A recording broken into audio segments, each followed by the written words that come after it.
So I'm not supposed to say any curse words like beep. Hey, everybody, welcome Hey. to the live stream. We've got the live stream going now. Oh man, happy Sunday, everybody. Happy Sunday.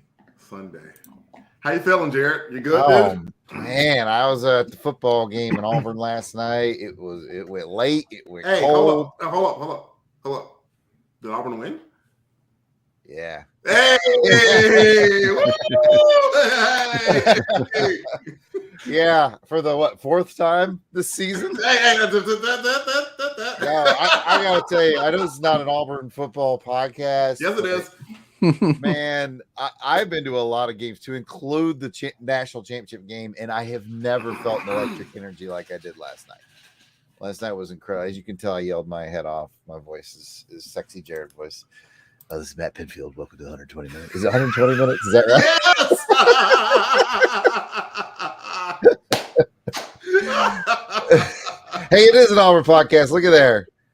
Oh, man. Yeah, I saw Kathy yesterday in Auburn. I saw Van Plexico. I saw John Ringer. I saw Auburn Elvis. Nice. A whole bunch of people from the AU Wishbone fan base stopped by. We were doing the book signing.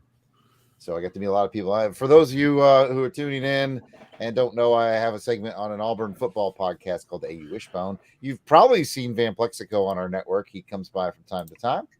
And so it's all linked together, folks. But yeah, my voice is about shot. So thank God Christados is hosting the episode today. Oh, am I? I think so. I don't know. Did Pat go to Auburn? Can he host the show? Oh man. So it looks like Kathy's gonna win. There you go, Pat. Look at that. Look at Pat. Look at our boy Pat. Hold on. Let me hold on. What do you have on? Hey! All we gotta do is yeah, look, we teach him the fight song. He's practically a graduate. Oh, looks like Kathy's gonna win the raffle. Are we not going to be blessed with the Weasel Skull today? No, the Weasel Skull accidentally made some plans today because he doesn't use the calendar like none of you guys do. The what? Yeah, exactly. So hey, welcome everybody with all this BS chit chat. We're gonna do a live recording of Amazing Spider-Man Chronicles number 67 today. Oh, a shout out to Siskoid. Hi, Siskoid. In the chat. Better write down some names. Man, here. Siskoid, I just want to publicly thank Siskoid. He made the coolest thing on Letterboxd. He made like the he'll probably put a better word for it in the chat, but like the chronology of all the episodes of Action Film Face Off, like all the movies we've covered. So like you can go to his website and just automatically see graphically in order all the movies we've covered, which was freaking awesome. That is awesome. And I'm very jealous. I'm like, how come we didn't do that for Transformers Chronicles? It's hard to do on a movie website, but figure it out. Let's see what he can get done. What's up, Tony Pennington's in the chat. Welcome. Oh, it's so good to see you guys. Like I said, it was a late night last night. Cold in the stadium. Yelled my head off. My football team won. It was a great time. Woo! How cold was it? Are you setting me up for like a joke? No, I'm just asking. How cold was it? It wasn't Wisconsin cold, Pat. Okay. It was like 40. But breezy. Oh. Look, I saw it and was like, it's cold. Wisconsin, that's like summer. That's out mowing his lawn and his shorts like he's listening to Bobby McFerrin tunes mowing his lawn. Here's a little song I wrote. And you know what? You know who can trump your coldness is probably Siskoid. Yeah, that's true. It's Siskoid probably is currently chatting to us from a block of ice that he lives inside of. Yeah.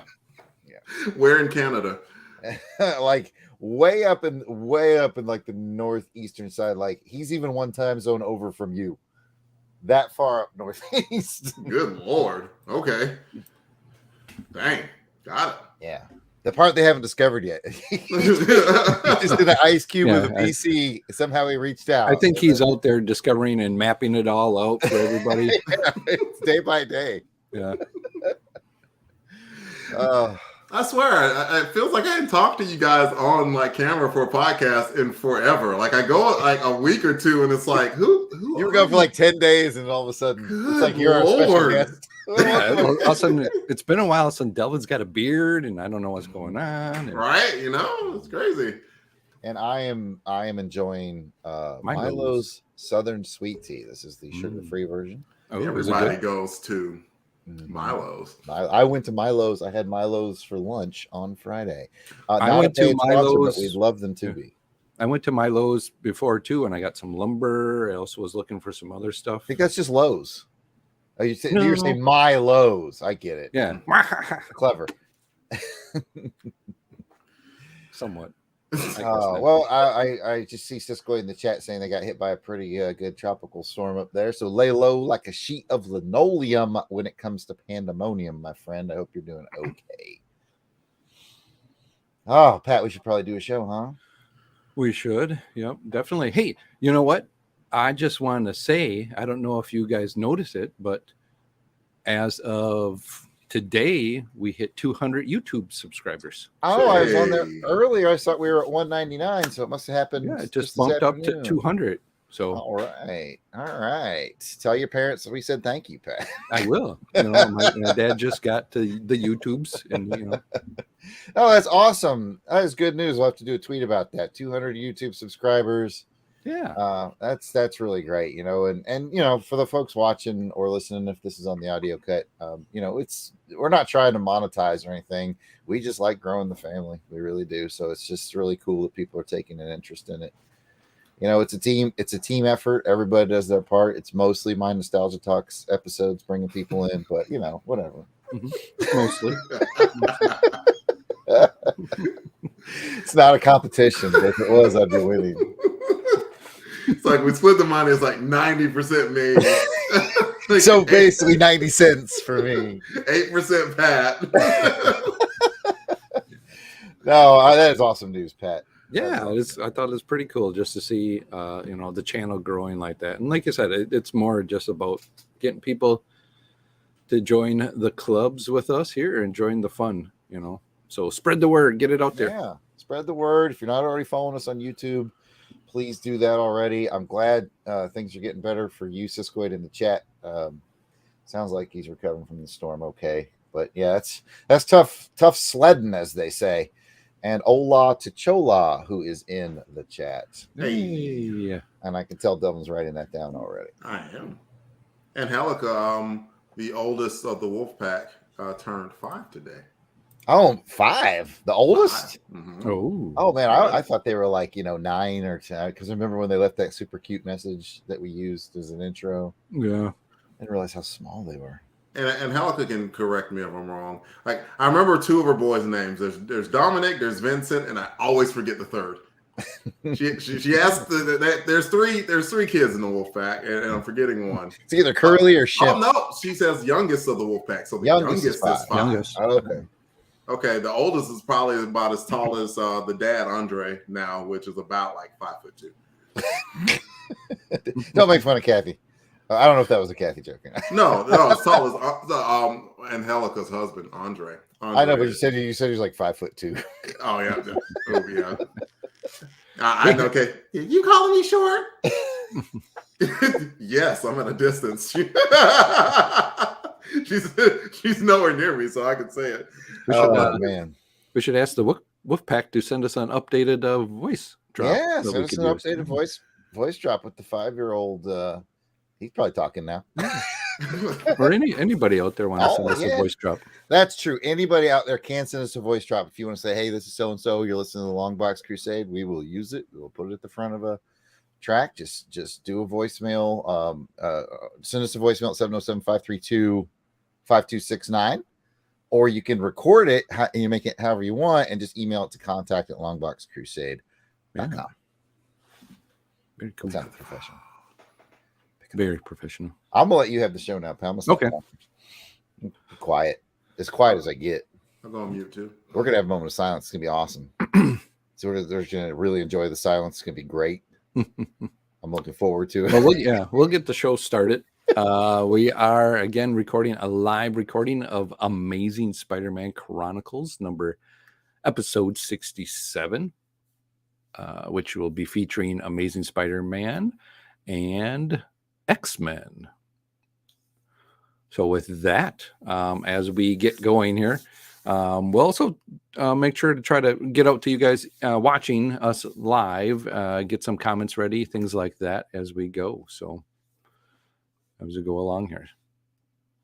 And don't forget, get anybody that is watching that is it in the chat, make sure you get into the chat in order to get involved or add your name added to the live drawing. That'll happen after the end of the show. Get in on that as you can. Don't forget to hit that like button, hit that subscribe button, smash it, whack it, and rub it down. No. Well, I mean, you can do what you want with it, but yeah, if you do all three, let us know. We will definitely appreciate it, and help get us over to what's the next goal? Should we do 225, 250? 1 million. 1 million. Okay. Road to 1 million. This is the road to 1 million. Starts today. You know, the road to 40 Patreon or Crusaders Club members.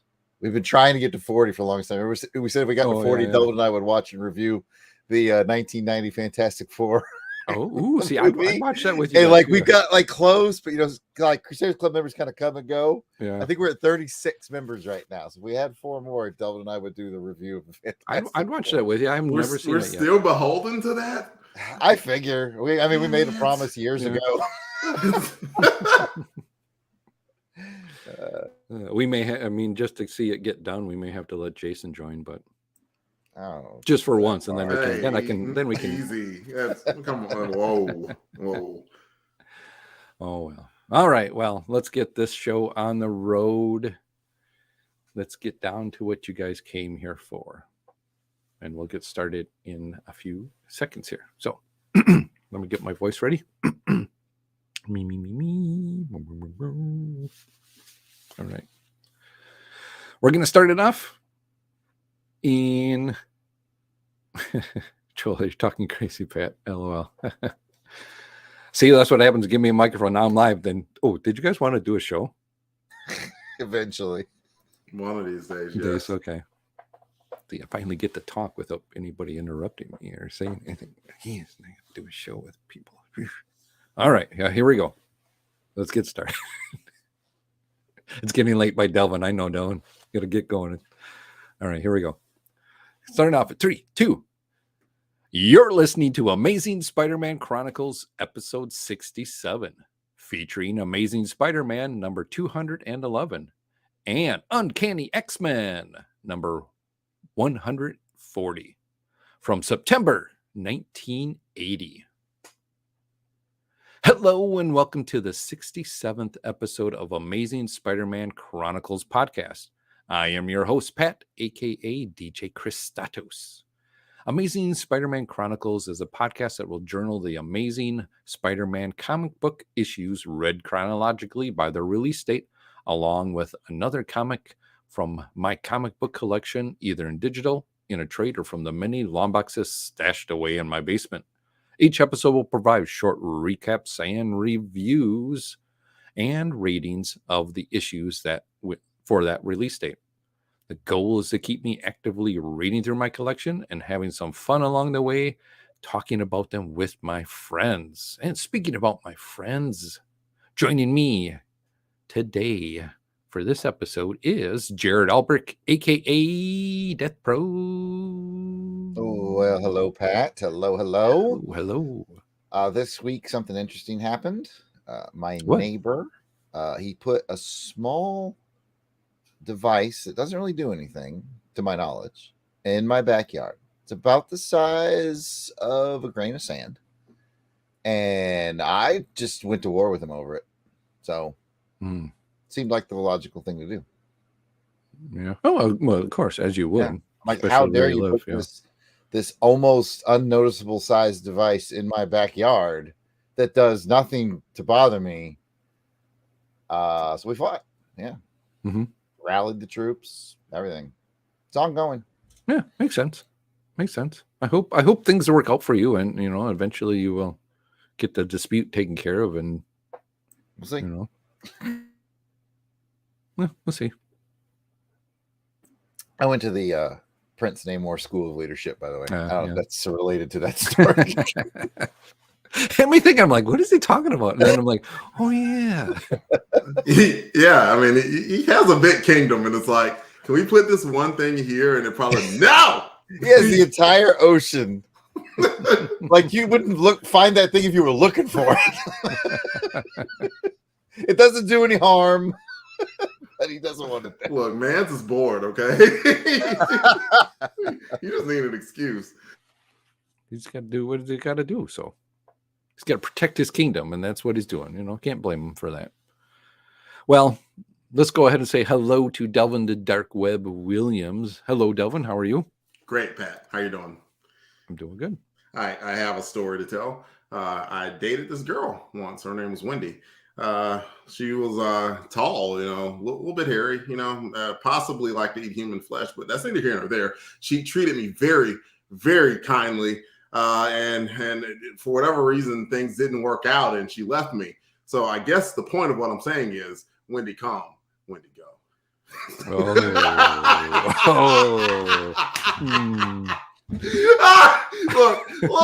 just I crafted a giant analogy, and we're gonna give it to him for Wendy come, Wendy go. That's what we're doing here. This is who we are now. Look, just know that I was constructing this joke for probably like I was like, how am I gonna make Wendy come, Wendy go work? And right as I was gonna go get water, I was like, see, and I wasn't know where you were going with it, and now it makes my comment that I wanted to say to you really not work at all. It's okay. I'm sorry. I just destroyed the show for that one joke. Kind of worth it. So whatever. I'm just gonna ask is if Wendy was leaving because she had to go, work with her dad, but her dad makes really good sandwiches. That's true. Very, very tasty. But this Wendy was white haired and not red haired. Not the redhead. Okay. Yes. She didn't make, even though where they're from, didn't make slushies, with that. It's possible. I mean, they have plenty of ice up there. Yeah. Yes. Definitely. Well, all right. Well, Delvin, thank you for. I guess you had us. Yeah, you had me, and then you reeled us in. I was like, Wendy come, Wendy go. I think this is Cisco's way of subtly asking that we put in canned laughter or crickets. I'm not sure because he just commented. It's weird without the sound effects, right? Not just me. Yeah. Oh, they're coming. So that's the thing. Yeah. What should we do? I don't know. Should it be applause? Well, we'll figure it out in edit. That's the joy of editing. We can even edit that joke out. If you guys want us to do the sound effects with our mouths, we can do that. The live shows save Pat the editing time. Yeah. Maybe we should. Well, why don't we go ahead and get started? But before we do, we want to make sure that we let you guys know that you can always give us a call or leave us a voicemail for any comments that you want to tell us. If you like the show, go ahead and tell us. If you got a comment about what we've covered in the show, or join us live too as well. But if you want to leave us a comment, you can leave us a message at 707-532-5269. That's 707-532-LBOX. Pick up the phone. Those are my Stevie Nicks voice. Yeah, it sounded really good. I mean, it's really good when you lose your voice. You can, yeah, it's getting to sound like me, like, hey, baby. Hey, Wendy. You better watch out. That's all I'm saying. He's dangerous. It is. All right. Now, before we get started with this episode's issues, let's take a quick podcast promo break, and we will be right back. This episode's issues is the most accurate thing you've said so far. It'll be fun. It's been 2 weeks, y'all. I had a lot of, You're jokes, saying this got all ramped up. jokes and bits. Pins up. You see Delvin driving in his car, just like, yeah, when you come, when you go. Am I right? Bits and bits. Trash can. Am I right? No, nobody said anything. Of course. Trash can's always the right answer. Yeah, of course it is. Definitely. All right. Well, let's go ahead and get started here. Let's see. All right. We'll get coming back from the break. Again, for those of you watching, we see we gotten a few more watchers out there. Go ahead and come into the chat if you can, and let us know that you're here and get your name on the list for a raffle at the end of the recording. So come on in. The water's fine. It's really good. Dip your toe in it. That's okay. Okay, here we go. Welcome back from the break. Now let's get to the first featured comic for this episode, and it is Amazing Spider-Man number 211. Woo! The credits for this issue are provided by Mike's Amazing World of Comics website. Publisher was Marvel.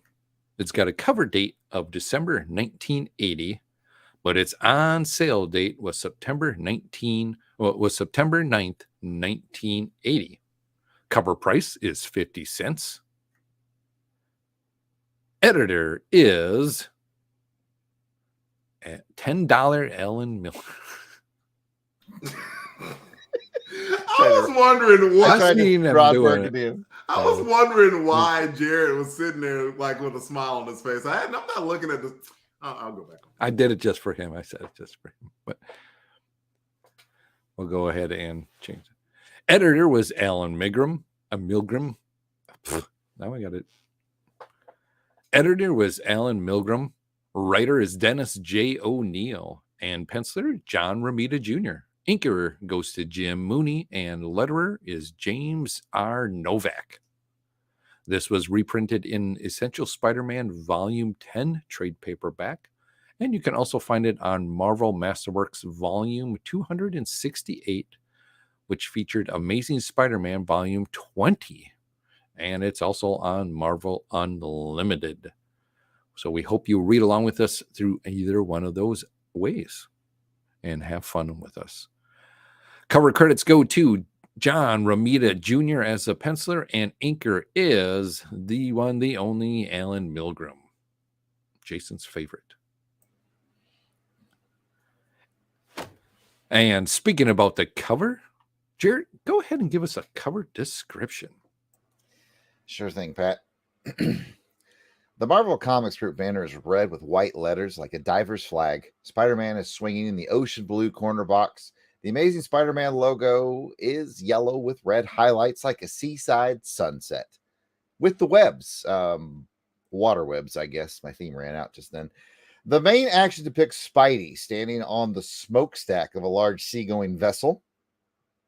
And he's getting straight up punched in the gills by a soaring through the sky Prince Namor as the Atlantean prince proclaims, "No one may attack the Submariner's underwater kingdom, not even you, Spider-Man." And that's about it for my fishy cover description.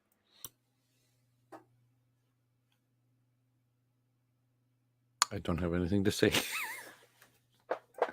I don't have any wish.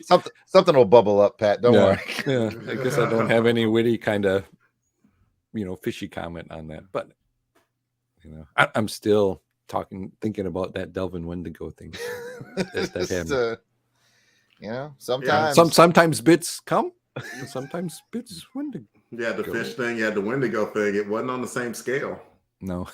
Oh, well, if you want more bits like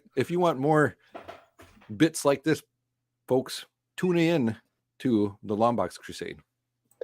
See what you call the bits boats.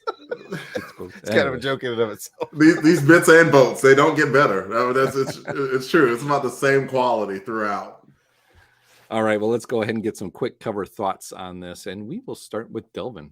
What's your thoughts on the cover? For some reason, this cover just strikes me. I like it. I like it a lot.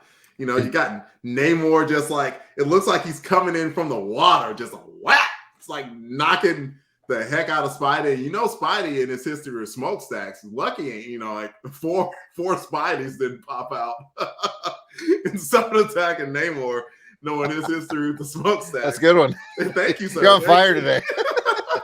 So I remember just seeing this cover, like, and sometimes, you know, I'm going searching for whatever issue we were talking about. Every time if I randomly saw that look, it's like, ooh, it just captured my attention. So John Romita with a beauty on that, because, you know, you got Namor coming in at a rakish angle, dare I say, and Spidey being attacked, and you got the proportionate of the smokestack and like the people below looking at the fight, because who wouldn't look at a flying fish man hitting, you know, Spider-Man on top of a smokestack? Everyone would. And then you got, and there was still enough room for the logo and the webs. So whew, it is trending towards very, very high caliber territory for me.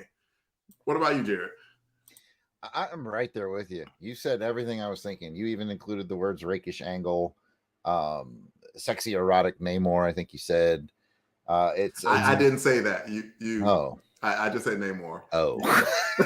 I was thinking it though. Okay. Yeah. No, you know what? I want to be serious though. I mean, he is sexy, but I think Namor is just a really cool character design, and it's ridiculously simple. But some of my favorite covers, like all-time covers, have got Namor on them.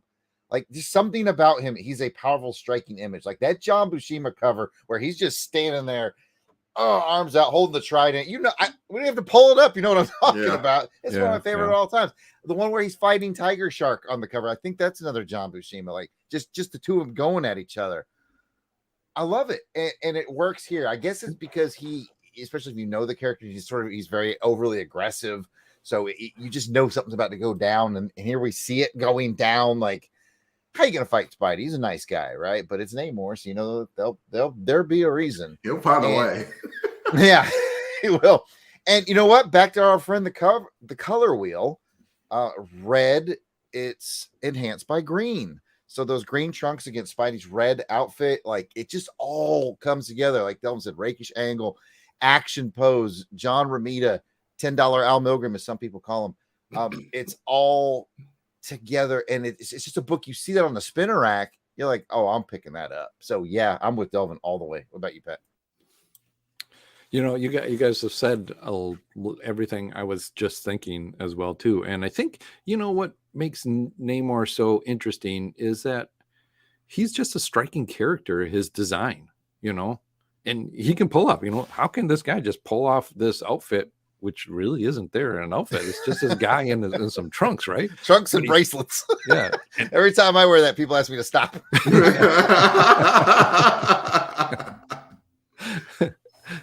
You know, he's just so, you know, he's that guy that's really fit in, you know, muscular, and just like, he's a guy everybody wants to be like and look like. So I think that's what just makes him so interesting. His eyebrow game. Yeah. And, you know, he's got that straight, I got that good flat top hair like that. And it's just all perfectly, it's got to be something in the water, you know, something. Why do the wings work too? The wings seem like they should be corny, but they work. Yeah. Exactly. You know, it's just like, well, yeah, that's why he flies. That's how he can fly now, you know. Doesn't need to make sense. No, it doesn't. It just does. So having that rakish angle going on, Spider-Man kind of falling like that back. And I think what's also really good about it is that, you know, Spider-Man's arm is up like that, but it's covering up the Amazing Spider-Man logo as well too. So they kind of put that in there, gives you some depth. Yep, definitely. Yeah, it makes the 3D effect almost. Mm-hmm. Yeah, this is a very interesting cover to look at.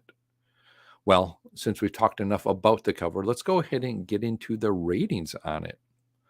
Here on Amazing Spider-Man Chronicles, we have a 1 through 5 rating system. 5 is you loved it. It tickled your tummy feathers, or should I say ankle feathers? Nice touch, Pat. Thank you. Good one, Pat. Good one. 4, you really liked it. 3, liked it. 2, didn't like it. And 1, you hated it. It ruffled your little tummy feathers and your little ankle feathers too. You got them all boned up and you couldn't do anything. It's like, somebody put socks on you and you're like, oh, I can't wear socks. Wow. Yeah. Yeah, you see like there's an oil spill and you see the videos of like the sad birds covered in. Yeah. That's how you feel when you see that ankles all covered up. Yeah. Oh, now I gotta get clear that image out of my. Don't be sad. It'll be all right. Yeah. I'll clean them out with some Dawn. It'll get it all done. There you go. All right. Well, now let's find out how we want to rate this cover. So those watching, let us know what your thoughts are on the cover as well. What are you going to rate it? 1 through 5? And we will start with Jared. I feel like I'm stealing Delvin Thunder because of the enthusiasm that he brought in here. But you know what we say? A 5 is like it's poster worthy. You hang it all. I'd hang this on the wall in a heartbeat. This is like Marvel Comics, 1980s. I love everything about it. I'm giving it a 5. I absolutely love it. Wow. I just love it. Delvin, are you with Jared on a 5 or are you going to go a little bit lower? See, like the thing is, like nothing Jared said is wrong.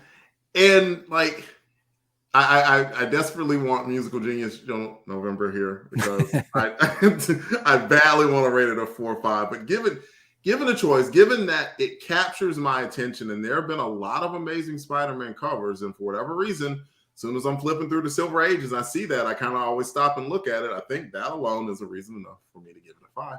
It's 5.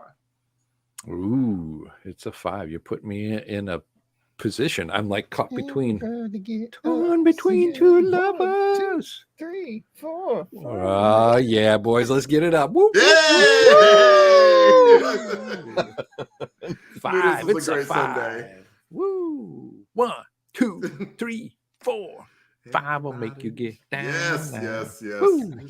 Woo! We did love it. I think, this is one where I would want it on my wall because you have Namor and you have Spider-Man and you got some action on this one. And it just looks really great to have in your wall, hanging on your wall. Got a smokestack. All you need is dead body in the closet. Jason Akeen also agrees with us in the live chat. He had a 5 as well. Great cover. Kathy gives it a 4.5. Oh, wait, no, she didn't give it a 4. A what? Yeah, for me, yeah. I had to choose, Kathy. I couldn't give it a 4.5. I have to go either 5 or 4. So I gave it a 5. It was worth it. All right. Well, now that we got the cover description and thoughts about out of the way, let's go ahead and get a story synopsis from Delvin. Let's go. The title of this issue is The Spider and the Sea Scourge. Namor opens up the scene by ripping open a Navy thingamabob and warning the Wakandans inside to stay off my land. My bad. Not Wakandans. Sailors. Seamen, if you will. Anyway, enter Peter Parker, who can't get any sleep because his neighbor is up singing some Wakandan music made by Wakandans. Country music. My bad. Oops. Since Pete can't sleep, he decides to go out for some swinging action. Remember the thread where Pete's girlfriend plot device Debbie Whitman mentions her uncle by the docks? Well, Pete does and breaks up a fight between dock workers and uncle of plot device. Uncle Whitman explains his crew doesn't want to go out to play some device because they keep getting attacked and say, can Spidey help them out? Spidey is like, nope. Meanwhile, Namor gets the okay from Atlanteans to attack planet Earth again, and Spidey gets his motivation to help out Uncle Plot Device from Plot Device herself and Queen Mother Ramonda, Aunt May. I met Aunt May, and finally, the fight is on. Spidey, through the use of smarts, gets the better of Namor, and through the use of diplomacy, gets Namor to peacefully come up with a solution of where to place the thingamabobs instead of drowning burning Zana. That's the capital city of Wakanda. It has nothing to do with anything here. Wakanda forever! Back to you, Pat. Thank you, Delvin. I was wondering if something like that may have gotten woven in here as at this time of this recording, Wakanda Forever has just come out. And if you haven't seen it, go see it. I've seen it. Did you like it? Oh, yeah. Very good. Okay. I know Jared hadn't seen it. I was watching Airwolf the other day. Oh my god! So yeah, definitely a good movie, and was it just really interesting timing that we're reading this, and also that movie's coming out with Namor in it. So let me know what you think. All right, well now that the description is out of the story synopsis is out of the way, let's go ahead and get into the bric-a-brac for this issue. Is it a first read or a reread, Jared? This was a first read for me. Delvin? Also a first read for me, Pat. It's a first read for me too. Woo! We are on a roll. Reading rainbow. It's a reading rainbow. Reading rainbow. Hang on, I got to address something in the chat. Someone said that Blue Thunder is better than Airwolf, and as far as the movie is better than the TV show, but if we're comparing TV show to TV show, Airwolf the TV show is better than Blue Thunder the TV show. Welcome to Choppercast. Choppercast. Hey, there you go. Thunderwolf. Oh, you can Tony. We're there also you go. Going to add shows to the network. Thunderwolf. You can add Thunderwolf, and then you and Jarrett review. Jarrett brings in Airwolf. You bring a Blue Thunder. And, I like it. I like it. 2 choppers enter. One chopper leaves. And then you know what? Siskoid can make a letterbox of all the the episodes you guys compare together. So it'd be very cool. Woohoo! I see some rainbows in the chat. Awesome. Thank you for those rainbow love out there in the chat. I like to yes, see indeed. The reading rainbow. Somebody, I think it was Elbin Everest mentioned earlier in the chat that it's a LBC bingo, and we've hit a few of those already. So he made a good comment in the chat too. He said, "I hope Namor's as calm and rational in the movie as he is in the comics," which makes me well. Like if he's not looking to fight every 4 minutes of the movie, I'm going to call BS.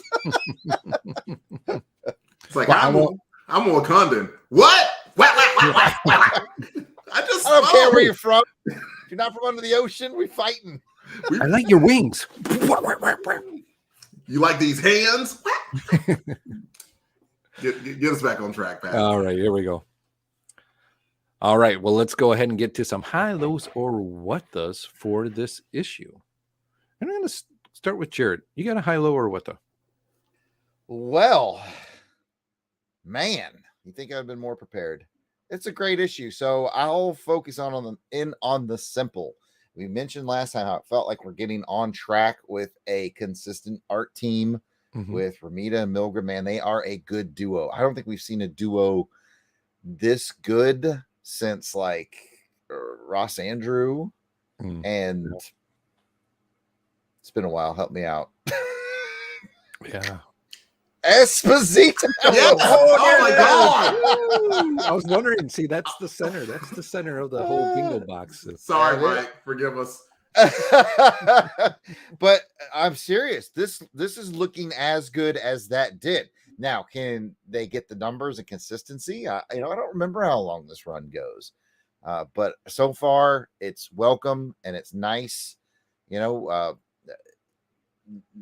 slight on pencilers that have been in between. They've all done good work. Carried the torch along. Yeah. They've given us some good story arcs, but this is a really good looking consistent crew, so that's going to be my high in round one.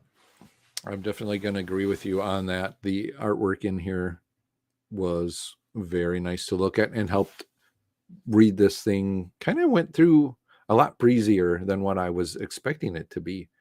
But it was really nicely done. And for me, the action in this one, it was in and out, I would say evenly dispersed through here with some of the action that happened in here. And I really liked it, especially with Namor, because just having him come in and do some stuff. I think this is the first time that, as far as we've recorded our chronicling of this, so to say, we haven't had a Namor show up yet. Yeah, I mean, I've been picking up a lot of back issues of Amazing Spidey, and I don't remember seeing Namor on any covers of Spidey before issue 211. So this might be a first, which it probably was one of those where people looked around as like, Spidey and Namor ever been in a comic book? It's like Spidey's been in a comic book with everybody. How's he not been in with Namor? All right, yep. Work it up. That may be part of why I gave it such a high score. It's like it feels like a rarity, you know, like a really good rarity. Yeah, definitely agree. Delvin, you got a high, low, or what the? I'm gonna go with a very quick what the. Like, do either of you guys have like the issue itself? Nobody do likes not. to show off. I have remember I got the whole CD collection. Yeah, but both rarities and CDs nuts. But yes, the reason why I bring it up is I was looking, and I'm glad that Mike's Amazing World had it, because if you look through the book and flip through the pages, there's no cover credits. There's no credits of any kind. There's no credits of any kind. Yeah, I read it on Unlimited, and same. Yeah, I was wondering, did they fix it? Because I was like, how? Especially such a very good book that was well drawn and stuff, and the editor just let that some gun go without any like credits of anything whatsoever. Craziness. So yeah, that gets my first what the like. Yeah, I did notice that too. That was weird. Yeah, there are not many times I've ever read a comic book where I've seen that before. So that was something. Very cool. All right. Well, I think I've said my high in there as well too. So let's go ahead and do another round of a high, low, or what the, and we'll go back to Jarrett for round number 2. I feel like, since I complimented the art, I want to compliment the writing a little bit. You know, Denny's been on the book for a little while, and I think we commented earlier about, especially when we got to like Silly Spidey, how he's not it didn't quite feel like he had a grasp, like not a bad. You know, I'm not trying to say anything negative about it. Like he just got into the Spidey world and is kind of figuring out how I want to use this guy. And I thought he had some really good humor in there in this one that we'll see in the Silly Spidey segment, I'm quite certain. So I just, as the art team is coming together, it feels like Denny is really getting his feet wet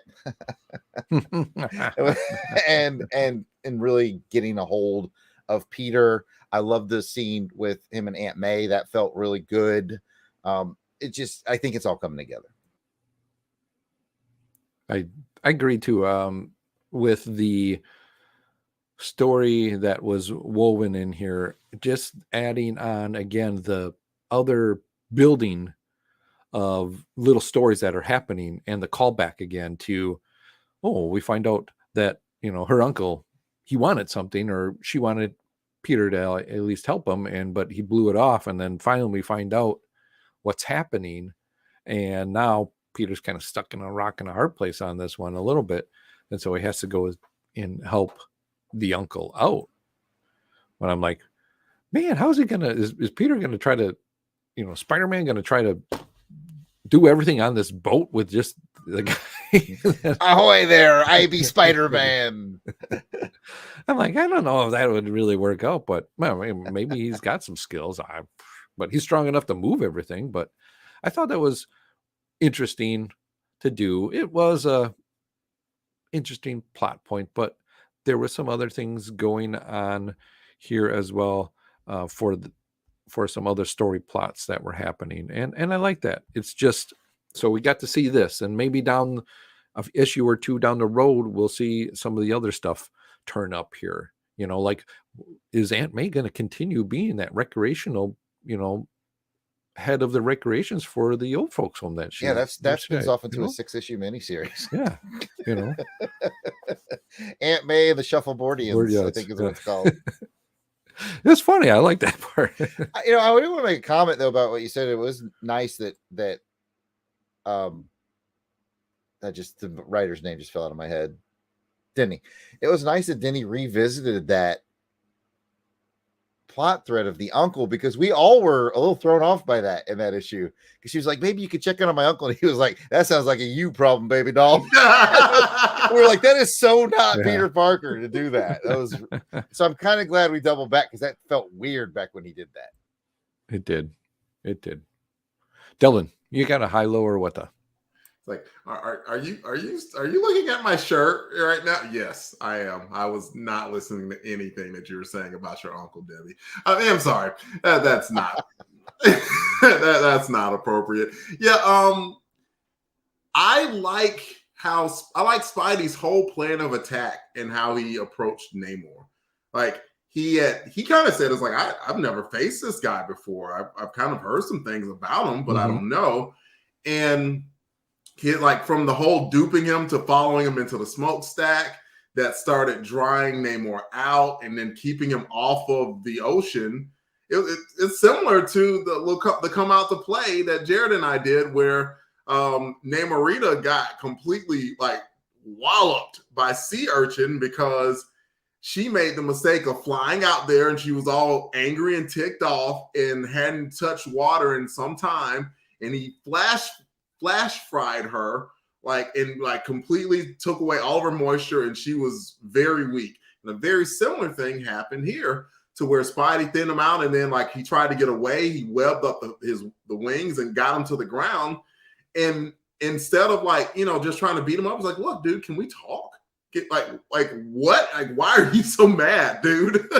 And to Namor's credit, Namor's like, well, this is why I'm mad. And all you guys had to do is move the thingamabob from here to here, and it's smarter anyway. And Spidey's like, okay. And Namor was like, okay. And then they were like, okay. And Uncle Plot Point was like, okay. Okay. I was very impressed with that, because it wasn't just your standard beat 'em up. It was like Spidey using his big old brain to figure out how to not get hurt, but not, make sure that Namor wasn't, completely left out, in the cold either, and that everyone was safe. That to me is quintessential Spidey. It was really, really good. What I also like, and with that, as we talk about, Spider-Man trying to figure things out, he's also got to figure this out in a more smaller environment, right? It's just him on the ship. And he spoke to that too. He was like, this is not my element.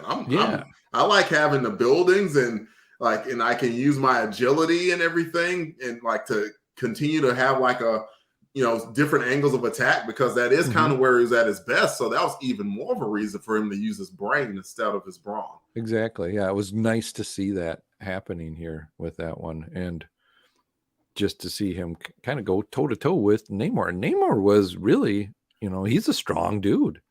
Namor is not Hulk level strength, but he can give Hulk a wallop, and if he's in the water, he could really give Hulk a wallop. So Spidey was punching above his power class with Namor, and I think it was very intelligently handled as to how Spidey was able to get him down to size, so to speak. Yeah. All right. Well, let's go and see. Do you guys have any more highs or lows, or what does to go around on this issue? Actually, I'm good. I think we discovered. Well, I guess it's worth mentioning that I like the Aunt May plot point. They made it a point, where Pete didn't really have any reason to help this dude. He really didn't. That's why he's kind of like, sorry, bro, not my monkeys, not my circus. See ya. And just leaves. But at the same time, when Aunt May, he went and visited Aunt May, and Aunt May was like, yeah, I may not be up to speed, but I'm really the only one who could do this. And so, And sure enough, oh my goodness, I sent you guys a picture of this. This was like a recent issue of Amazing Spider-Man. And somebody was asking like Spider-Man about like what's his motivation. He's like, and he says very simply, I can, so I do. And it's like, oh, and like first of all, that's awesome on the surface. But then you look back 700 issues ago of Amazing Spider-Man, and it's still talking about the same stuff. And that's why I love my dude so much, because like he has been on the same type heroic stuff, like the same way for like 40, 60 years at this point, and it's awesome. Yeah, definitely very cool to have that history and go on like that. Have you guys read a lot of Namor? Have you Jared gotten any has more of than the me. single issues Yeah, as I've well? Or... recently kind of gotten into the 90s series that John Byrne did. Okay. Really quite good. But that's mainly my Namor experience is probably, let's say, a dozen issues of that, because I've gotten into it over the last couple of years. I'm trying to get a full run of it, and then I'm going to give it a real solid read through. But yeah, Okay. I got to say it's good. I just like the character, especially when he gets a little more developed like that, where he becomes a little. I mean, he's still like a little bit hot headed, but also more Grounded. Kingly. Is that a word? What word? Like I said, kingly. Like there's a Oh, word for it. Regal, maybe. Yeah. Yeah, something like Yeah. that. He, a little more mature, a little more thoughtful, as we saw him in New Warriors when he was coaching up his cousin in the Come Out to Play episode. All right. Well, that does make sense. Him, this being earlier on, and then New Warriors comes a little bit later, so his probably attitude, his vision, or his focus has definitely changed by then. Yeah, when you see him in New Warriors, it's definitely under the influence of that John Byrne era, where they matured him a little bit and made him more of a businessman and more of a diplomat. Auburn Elvis comes in with some knowledge about the role-playing game that we played. Said Spider-Man is definitely punching above his weight class here. Namor has a monstrous strength, which is on par with the Thing, and amazing endurance, which is one level above Spider-Man's in the game. And so I was kind of close to what I was saying there. I didn't say, I was like, he's close to the Hulk, because Thing and the Hulk have fought countless times. And one of the things that makes that such a compelling battle is that Thing knows that he is overpowered by the Hulk. And it's like, got to fight you anyway, because ain't nobody else here to fight you. So I'm going to fight you, which makes the Thing such a noble character in himself. So. Yeah, I'm going to spin off of that too, but off of my love for the role-playing game now that Auburn Elvis got me spun up. Now that we're talking about Thing and Hulk, the Thing is one strength class down from the Hulk, but I think, and Auburn Elvis can correct me, I think he has one level of fighting prowess better than the Hulk. Like he has better fighting technique. And so that's kind of how he can stay in it. Like he's got wrestling moves and stuff like that, where the Hulk is just all. He's just all. Yeah. Just so I always thought that was.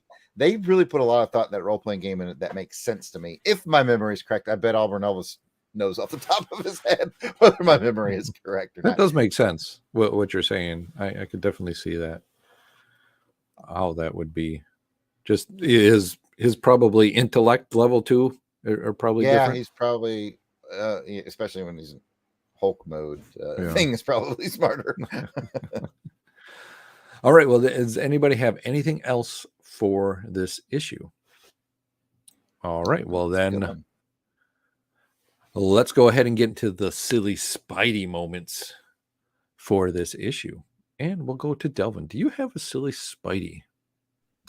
I was thinking about, for whatever reason, like at the start of the book, like, he rips the hole apart or whatever. And like on like page 2 or whatever, I don't know what was up with the black guy, but he's sitting there looking up all wet. It's like, why did he look so freaking beautiful? He was really well drawn. I noticed that too. His eyes were just haunting. Like, why did he attack me? I'm such a beautiful soul. I was like, I don't know. Your hair is so tight.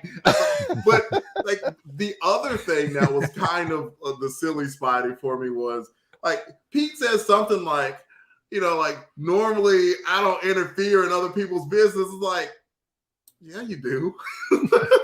Yeah. When he's looking for something to do. Like, how many books? Like we've covered like about 60 plus books now for Amazing Spidey Chronicles. And how many books started with Pete jumping into business that wasn't his? Like all Sometimes of them? literally through a window. Oh, It's yeah. like I was bored. I was just peeking through your window. And oh, hey, it was the Mysterio. What? So it was funny how he kind of played that card like, oh, I don't want to jump in anybody's business. Like, that's all you do, Pete. I love you, but that's not your another thing. sign that Denny is just learning this character. Yeah. Definitely. Jarrett, what's your silly Spidey moment?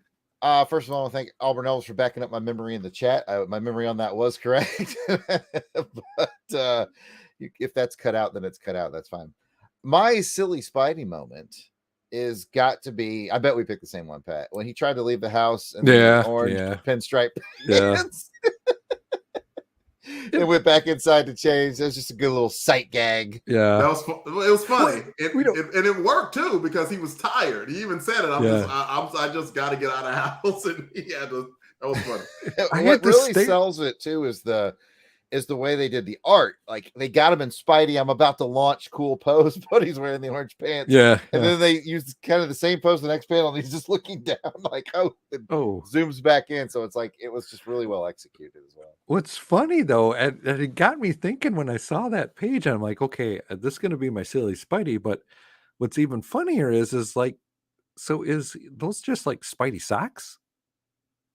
Yeah, we had that debate. Remember when he was wearing the robe that one time? Yeah, and his friends came over.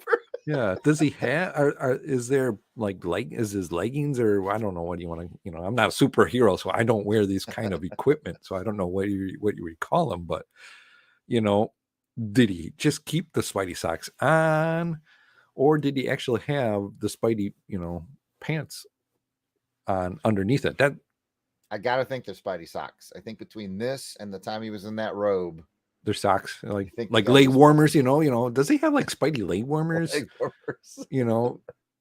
For the colder winter in time that when he goes to jazzercise. Yeah.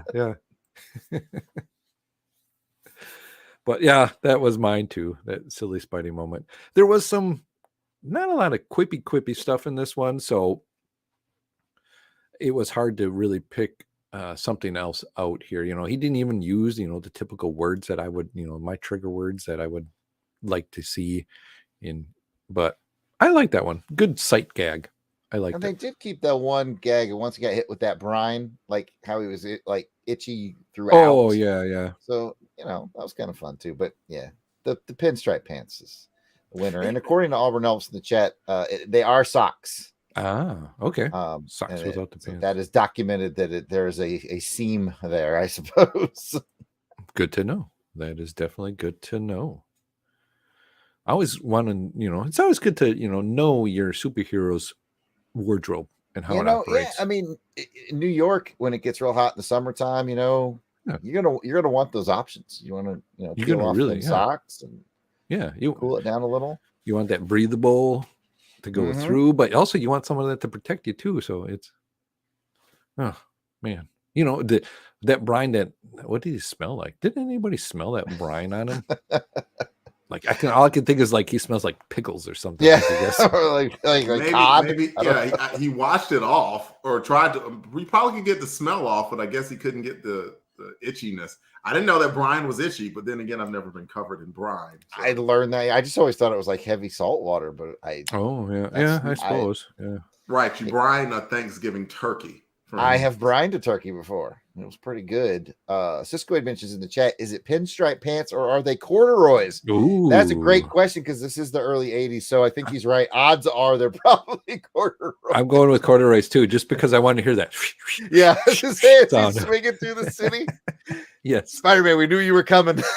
We heard you too much. Your legs have to be burning up right now. They are. Right? I lost 400 calories just in those 2 blocks. And then every metal thing I touch, I'm getting shocks on. Like, oh man. Oh, that is a good one. Good one, Cisco. Good one.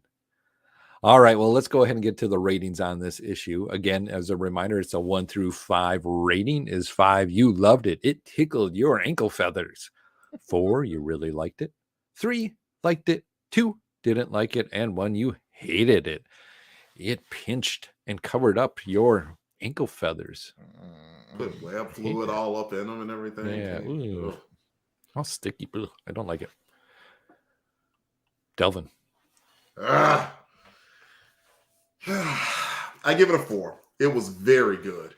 And I'm happy that we are out of that rough patch of Spidey where it felt like it was a little bit directionless and they were kind of getting over that Amazing Spidey 200 hangover. Mm-hmm.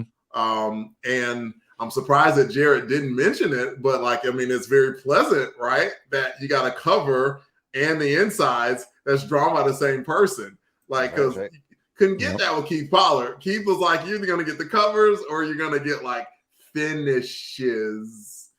Like, so it's cool. We're seeing a consistent art direction from Spidey and a consistent story direction, and don't know where it's headed yet. Don't know where it's trending at this point, but this was a good standalone story, even if it doesn't build on anything else. So very impressed. It's a 4. Nice. Jared, are you going to match him? Go higher or go lower? I am going to match him. It's a 4 for me as well. It wasn't a huge reveal of the Hobgoblin or anything like that, but it was fun. It was entertaining. Like you mentioned, it was breezy. Mm-hmm. I got to give a shout out to somebody in the chat, and I want to say it was Tony Pennington. This was way back earlier in the episode, who made a joke about how Peter probably smelled like that cologne that Kramer invented. I saw it. That was very funny. Because I saw Cisco had mentioned in the chat, he smells like he came home from the beach. So I was like, somebody earlier in the chat today made that Seinfeld joke, and I want to give credit. Know what he smells like? Know what he smells like? Night's Fire. Midnight's Fire. Yes. But yeah, I'm gonna give it a 4. I got derailed there in the chat, but the chat is so much fun today. You guys are awesome. But yeah, 4. All right. Well, let me tell you this, guys. Boom, boom, aka laka laka boom, boom, boom, aka laka boom, boom. Open the door, get on the floor. We're gonna rate this issue a 4. Boom, boom, boom. Love it. Boom, boom, boom, aka laka boom, boom. Woo! Hey! Oh, I got to get into that one. Oh, Pat was like, you know what? I'm taking this all home. You don't have to help me. I got this one. I got this one. Oh, I thought we were doing our own sound effects this time around, weren't we? Jazz it up in the post. All right. Well, with that, we can get into our newest segment. Ooh. Brought to you by a Crusader Club member himself, and he's in the chat. It's called Karma Count with Albert and Elvis on Amazing Spider-Man 211. And let me... Ooh. How do I do this? I assumed you were putting it in a post. Oh, okay. I could probably get it to play by adding it to the stream if you want to hear it here. I just he asked in the chat, and I said, I think he's putting it in a post. Yeah. But I could probably pull it up. Give me a second. If not, I can do it. All right. What I gotta do is. I'm sorry, I didn't That's see all right. the chat. You know how I do these on like the music of Bond. Yeah. And so we'd be done already if it wasn't my computer wasn't so slow. I'm just switching over the audio channel right now. It just takes a second. All right. Well, thank you for doing it, and thank you again, Alvin Narvis. And I wanted everybody to listen to this, give it a chance, because we haven't had an episode out with this in it. So you're going to hear this. Alvin Narvis is joining us, or add addition to the show here, and it's really cool. And I love the music that Joe did for him. There we go. All right. So there's an 87% chance if I click play on this, it's going to play on the stream. So let's see if this is going to work. I guess I'm your karma, and I love it. I can't get enough of it. There's nothing above it. Hi, Crusaders. This is fan of the show, Auburn Elvis. And from time to time on the Longbox shows, the question of, can these superheroes improve their strength by working out, comes up. Well, according to the 1984 Marvel superhero role-playing game, they can. But it ain't easy. In the game, heroes gain and lose karma points for how heroic their actions are in the game. Karma can be saved up over time and spent to improve a hero's ability score. Improving the ability costs 10 times its current score. So, if Spider-Man wanted to improve his strength of 40 to a 41, it would cost him 400 karma points. And to give you an idea of how long it would take Spider-Man to earn that much karma, here's how much karma his actions in this issue would be worth. In Amazing Spider-Man 211, Peter has a humorous scene as he decides to go out for some late-night web slinging. Now, good role-playing is encouraged in the game, so we're going to give him 10 karma for the music and the whole pajama pants thing. Later, at the docks, Spider-Man gains 30 karma for stopping the crew's assault on Captain Whitman. He loses 5 karma for some minor property destruction, and he gains 5 more karma since this whole encounter fulfills a commitment that he made after he disappointed Deb 2 issues ago. Later, Peter gains 5 karma for the nice visit with Aunt May, and 5 more karma for showing up to help Captain Whitman once again. The issue ends with a tough battle against Namor. Spidey loses 5 karma for some damage to the ship, and while he doesn't technically defeat the Submariner, he does end the fight by reasoning with him. So we're going to give Spidey 35 karma for this, which is halfway between what he'd get for beating Namor outright and getting defeated by him. So counting everything up, Spider-Man earns a total of 80 karma in this issue. That's not too bad. And if he were to do this kind of thing 4 more times, he'd have enough karma to improve his strength from a 40 to a 41. I'm Auburn Elvis. Thank you very much for listening to this karma count. Now play us out, Joe November. I guess I'm your karma, and I love it. I can't get enough of it. There's nothing above it. Oh, yeah. What a fun new segment added on here to Amazing Spider-Man Chronicles. Thank you, Auburn Elvis, for doing that. And Joe November, that beat was dope. I know. I want to hear more of that beat. I just want to. That beat is just slamming. I like it. Are fresh. Snap. You know, when I was thinking it too, as Auburn Elvis was going through there with the karma count, so he said Spidey would get 80 caramel counts. I'm going to call them caramel counts. So that means I can eat, pieces of caramel, 8 pieces of caramel for every 10 that are. You got the beaties, bro. You don't need 80 pieces of caramel. Why not? If Spidey can do it, then I can have some caramel. Two or 3, and you got to go do some exercise. Well, I guess I'll try. We'll see. Thank you very much again, Auburn Elvis, for that new segment. We appreciate it. I'm glad we got to play it here for the people who joined us. Get a little free teaser, and Auburn Elvis did a great job. Definitely. All right, well, that's going to bring us to the end of this part of the show. You got a comment or a question, send us an email at contact@longboxcrusade.com or make a comment on the Twitter, Instagram, or Facebook pages. You can also leave us a voice message that we will play later on in the show. You can leave that voice message at 707. You can leave that voice message at 707-532-5269. That's 707-532 LBOX. Pick up the phone. We'll be right back.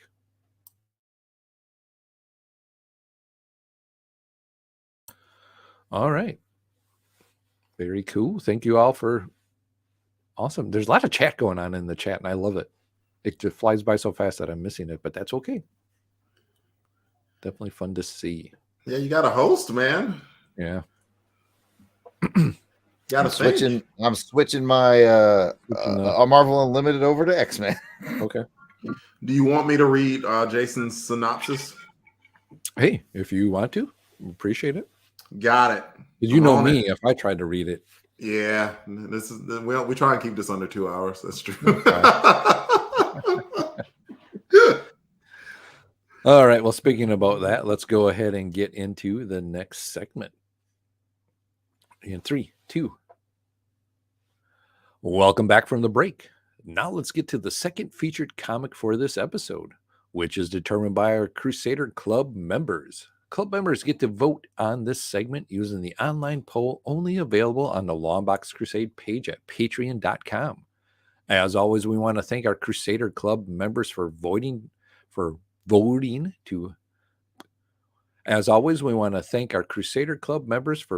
help determine the programming for this show. If you want to get in on this voting action and all the other amazing benefits of being a Crusaders Club member, just head on over to patreon.com and search for Longbox Crusade. There you can join us for as little as $1 per month and help determine what each episode's second feature will be for Amazing Spider-Man Chronicles. For this episode, the Crusader Club members selected Uncanny X-Men number 140. The credits for this issue are again provided by Mike's Amazing World of Comics website. Publisher was Marvel. It's got a cover date of December 1980, but its on sale date was September. Oh, did I say December? Yeah. Cover date December. Okay, I did say December. I'm getting December, September. All right. Do you remember? Let's not. No, sorry. I can't help it. I heard September. I have to tell you. Sorry to break you. We got the. We're not getting Crusaders Club members this way. I just had to say, because I heard, sidetracking here real quick as you bring that up. I heard that for the Guardians of the Galaxies ride, they play like 6 or 7 different songs, so you don't know what you get as you go through. And that was the song that was playing as we were going on the ride. It's a randomly. So they have. It's pretty cool thing. Man, that's a banger. September, it is. Come on, Earth, Wind, and Fire, man. All right, back to the show. Its on sale date was September 16th, 1980. Cover price is 50 cents. Editor is Louise Simonson. Writer is Chris S. Claremont. Esquire. Penciler and plotter goes to John L. Byrne. Inker Terry Austin. Letterer is Tom Orzechowski. And the Color Me Bad colorist is Glennis Ween. Woo, we are hitting it all today. Yeah, that's definitely on the bingo sheet. Yeah, put that down. This is reprinted in a lot of different issues. I'm just going to quickly say them here. X-Men Classic number 46, Essential X-Men Volume 2, X-Men Days of Future Past, Marvel Masterworks Volume 40 of the Uncanny X-Men Volume 5, Wolverine First Class to Russia with Love. Ooh, interesting.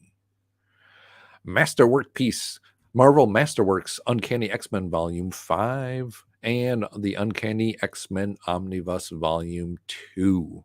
And it's also Marvel Unlimited.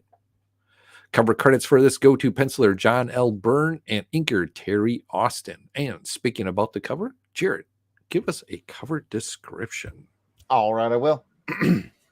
The Marvel Comics Group banner is red with black letters. Orange corner box contains the heads of Wolverine, Colossus, Storm, Kitty Pryde, Nightcrawler, and Angel.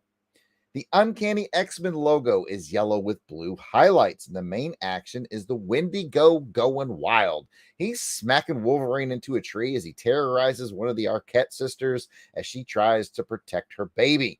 The background is littered with unconscious bodies like Nightcrawler, Maple Syrup Man, and Shelley Long. I'm not good with Alpha Flight members. And a text It's box. okay. It's okay. You're all right.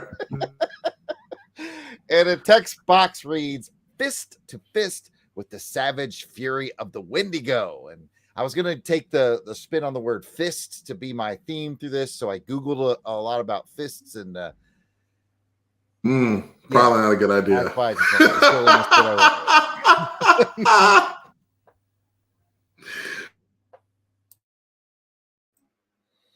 Back to you, Pat. You're on mute, by the way. Oh. Well, sometimes these bits, when they come, sometimes they when they go. True words have never been spoken, Pat. Yeah, Yep. definitely. All right. Well, let's get some quick cover thoughts on this. And well, Delvin, what's your thoughts on the cover? Man, John Byrne can draw just a lovely Wendigo. Like, I mean, I would never want to see the Wendigo in person No. because of no. But I mean, it's an action-packed cover for sure. I mean, Wolverine is getting. I mean, he's going through it, and like, random Arquette sister, as Jared put it, is going through it, and like you got Snowbird and Mr. Maple Syrup. Okay, it's Vindicator and Night. I almost said Night Thrasher and Nightcrawler. Like all of them are out, and I mean, and that's showing you what a threat Wendigo is. It's action packed. It's a fun cover, and it definitely shows you that it looks like the X-Men or anyone who is associated with the X-Men are in trouble. So I do like the cover very much. Pat, what do you think? Well, Delvin, I'm glad you asked. I think I'm going to agree with you on this cover. Very action oriented, and let me just see if I can do this correctly. There you are. Sorry. Oh, I'm sorry, Siri. I'm not talking to you right now. But Siri. So everybody can see it that is watching along with us. Here's the cover. I like just the action again with this. You got that Wendigo with a slash and just really knocking out.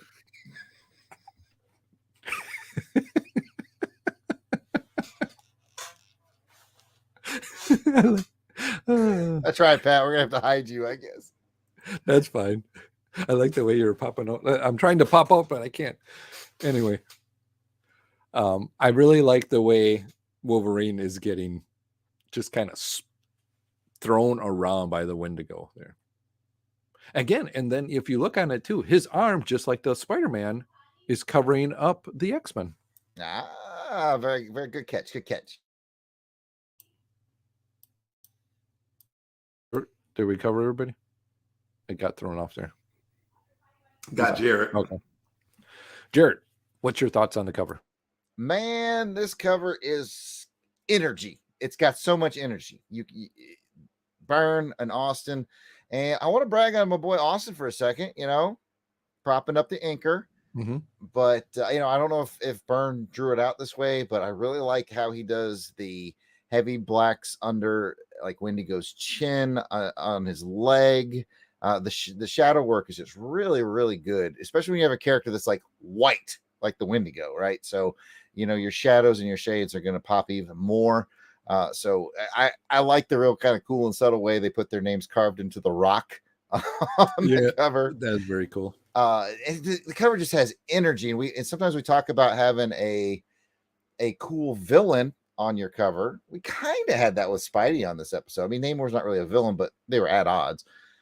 So this is just really showcasing a villain, and I really dig it. And this one means a lot to me as well, because on one of the very first episodes of a podcast I used to do on White Rocket called Comics with Normies, I featured this issue with my friend Clint was on that episode. And the comic I had no cover. It was a coverless issue that I picked up somewhere, and Clint was like, "Oh, I want to do this one for Comics with Normie," so we did it. So I never knew what the cover looked like until we did this. But you know what? Spoiler alert: the opening splash page is freaking awesome too. But anyway, we'll get to it. Wow, that is very interesting.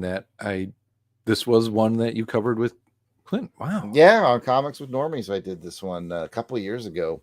I do. Yeah. Now that you think about it, I do remember the conversation, at least having no cover on it. Interesting. Yep. All right. Well, with the cover description out of the way, or with the cover talk out of the way, let's go ahead and get into some cover ratings. Again, it's a reminder, this is a 1 through 5 rating system we use here, and 5 is you loved it. It gave you a ring to swing from. 4, you really liked it. 3, liked it. 2, didn't like it. And 1, you hated it. It turned you into a baby. We'll go to Delvin. 1 through 5 on this cover. Is he their baby or baby gangster? I'm not sure. I mean, I already see the prep going into the chat there, and Auburn Elvis, for whatever reason. I mean, I caught the comment that he made about Spidey, like where he was cynically, mentioning about like their cover's better before. And then he says, that's an amazing cover. I don't care if there are other 5s out there, Delvin. This one is a straight up 5. It's a 4 to me. Sorry. It's a great cover. It is, but I'm at that. I'm kind of at that same level. Like it's a 4-5, and on this one, I'm bringing it to a 4, only because and understand it's John Byrne, and he's amazing. He is so amazing that, like, if I had to stack this among one of his more memorable covers, you could probably take any random 5 of his covers and say, yeah. Here, these. I picked these out of a grab bag, and these are like 5 of his greatest covers, and you wouldn't be wrong. If you pick this one, you wouldn't be wrong. But for me, it's second tier to John Byrne. 5 for any other artist, 4 for John Byrne.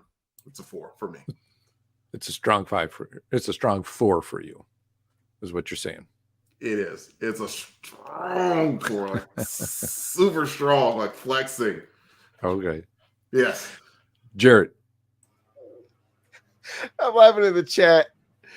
Auburn Elvis said, I'm calling you out, David. And then he said, dang it, Delvin, because Google Voice didn't recognize the word Delvin. And then Kathy responded, David probably gave it a 5. Oh, you guys are cracking me up in the chat. All right, Pat, let me get back to the show. Man, this is a tough one, man. I'm going to go with a 4.5. What about you, Pat? No. I'm there right to you. It's a strong. No. Hold on. Wait, Pat, hold. What, Delvin? What? LBC bylaw 1.876 subsection B says that Jared can't have it at a 4-5.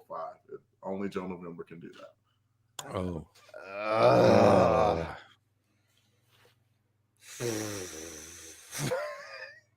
I know. It's a tough one.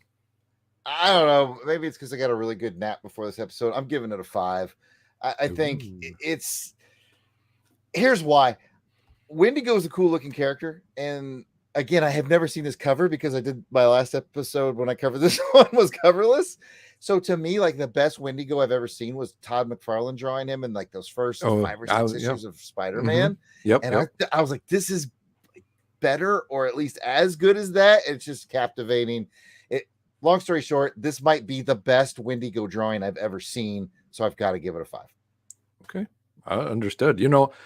When I was reading through this and looking at it too, I'm like, I remember the McFarlane run, the issues that he had with just adjectiveless Spider-Man was really awesome and good. But you are right. This is a front on Wendigo just kind of staring at you. And with the nails and the evil eyes and all that, I'm going to be with you too. It's a 5. I'll give it to that. This would be something that would be really cool to have hanging on my wall. Yeah, I think we were probably all at 4.5 and just had to pick which way we were going to lean on this one. And I don't Delvin, begrudge good for you Delvin's sticking to your either. guns. All right. Well, with the cover out of the way, let's go ahead and get into a story synopsis. And it is brought to you by Jason, read to you by Delvin. All right. That is a lot of paragraphs. I'm sure it's fine. You remember when Jason was saying, yeah, I used to have long ones, and then I started getting good at writing. He figured because he wasn't here, he would get away with Yeah. He's gonna hear this and roll his eyes like, you guys, you never give me a break. And it's like, it's true, we don't, but we love him. All right. The title of this book was Rage. Picking up where we left off last issue, Nightcrawler is in a desperate battle with Wendigo. Using his amazing agility, the acrobatic X-Men is barely able to stay one step ahead of the beast.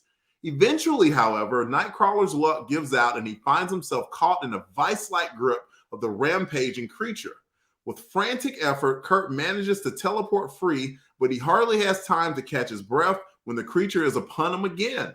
With a savage punch, Wendigo sends Nightcrawler flying, and he slams against the wall of the cabin HQ of he and his friends. Meanwhile, inside the cabin, Wolverine, Vindicator, Shaman, and Snowbird are planning how to find Wendigo and rescue the missing camper and her daughter. The sound of Kurt's unconscious body slamming into their cabin wall makes them aware that the first part of their problem has solved itself, and they run out to face the rampaging monstrosity. The battle is quickly joined, but a resulting forest fire allows Wendigo to escape into the woods. With Vindicator and Shaman left behind to battle the blaze, Wolverine and Snowbird use their powers to track Wendigo back to his den. Wolverine must face the creature alone and send Snowbird back for the others in order to prevent the creature from eating the captured mother and child. In a fierce battle, Wolverine barely manages to briefly overpower Wendigo. When he tries to escape with the rescued hostages, however, Wendigo pounces on him again and swiftly gets the upper hand. All seems lost until his friends arrive. In a fierce melee, Snowbird ultimately defeats Wendigo by transforming into a Wolverine herself. By the story's conclusion, Shaman is able to use his magic to transform Wendigo back to his human form. Snowbird becomes closer to Wolverine after experiencing the bloodlust as a Wolverine. Nightcrawler questions Wolverine's ethics, and in a brief epilogue, the Blob escapes prison to join with a new brotherhood of evil mutants. Back to you, Pat. All right. Thank you, Delvin, and thank you, Jason, for that very brief, but yet really detailed synopsis. You read Chris Claremont books, you get Chris Claremont synopsises. Synopses. Please don't correct me. It sickens me. Let's go ahead and get to some bric-a-brac on this issue. Is it a first read or a reread? We will go to Jared. Well, as I admitted what was I thinking, Pat? What was I? This was featured on Comics with Normies, so I have read it. It's a reread. I'm basically filling in for Jason.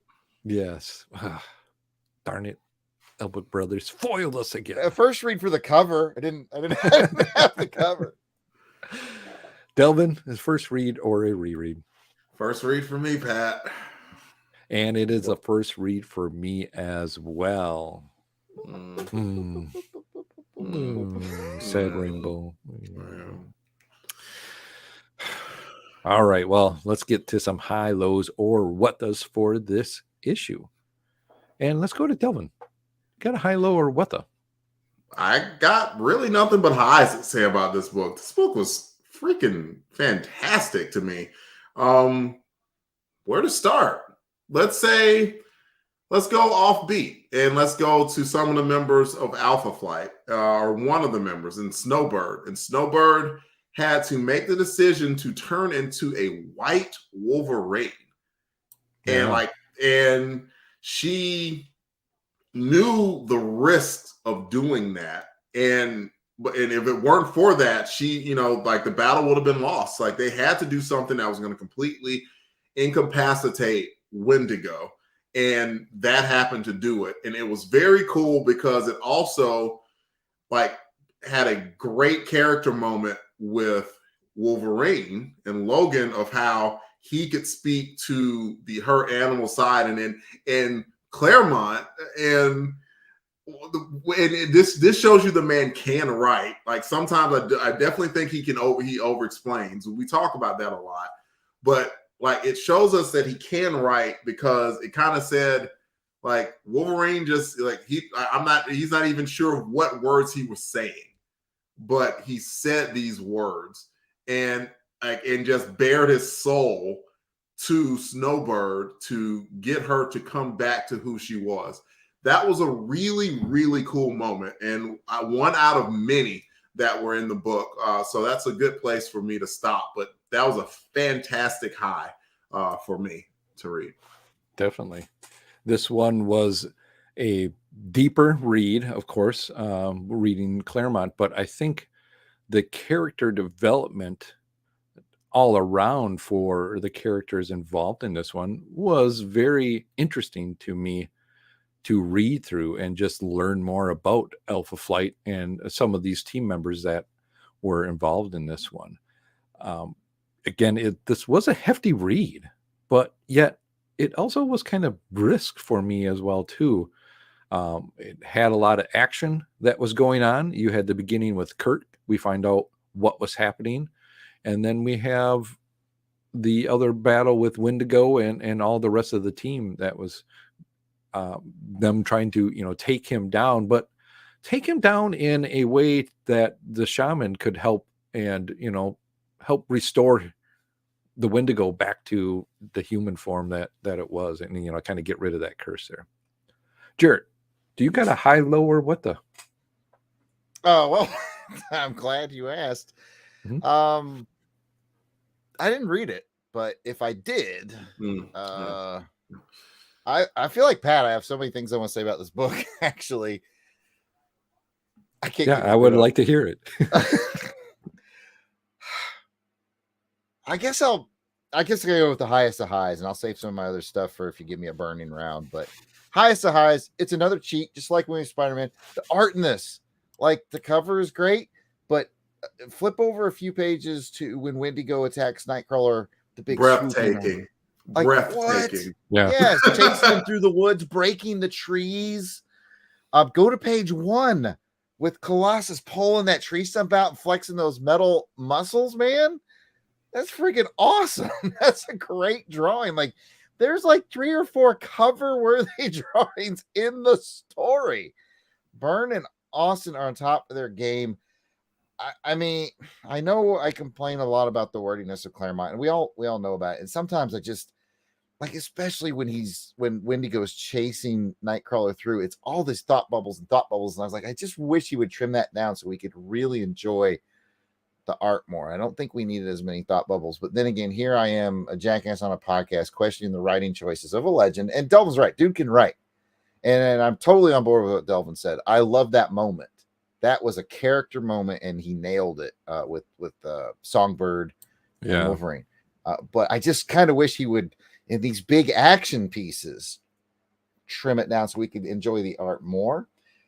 Nitpick from a book that's 40-something years old, but going back to where I started, the art in this is uncanny. It's astonishing. It's some other adjective you'd find on an X-Men book. Well said. Thank you. Definitely. Yeah, the artwork in this is just beautiful to look at. And to have that beautiful artwork and all the words that are going on here, just mind-blowing to me, just to see that how this turned out. And down years and years and years down the road, people are still talking about it. People are still reading it. Just amazing. Some would say that? Delvin, back to you for another high, low, or what the? It's worth mentioning that another credit to Claremont, that the last issue ended with Nightcrawler like, kind of minding my own business, and I'm doing my little reflection on Jean. I'm a little bit sad. And then he is accosted by Wendigo, and it was terrifying. And he chooses to start. It's like, well, real quick, I know what I got you on the hook for. Let's check in with the other X-Men real quick. And he manages to squeeze in some character moments with, in very few pages, with Colossus, with Angel, Professor X, Storm, Kitty Pryde, and Stevie Hunter, who is her dance trainer, which apparently is going to be some. I can't remember. That's what I was going to ask too. I can't remember, but it bothers me. Yeah, I'm like, what's going on with this girl? If something's telling, if Storm has something Storm's something's off about her. Like, she's the nicest person in the world, but she like some gut feeling. I don't trust her. If Storm don't trust her, I don't trust her.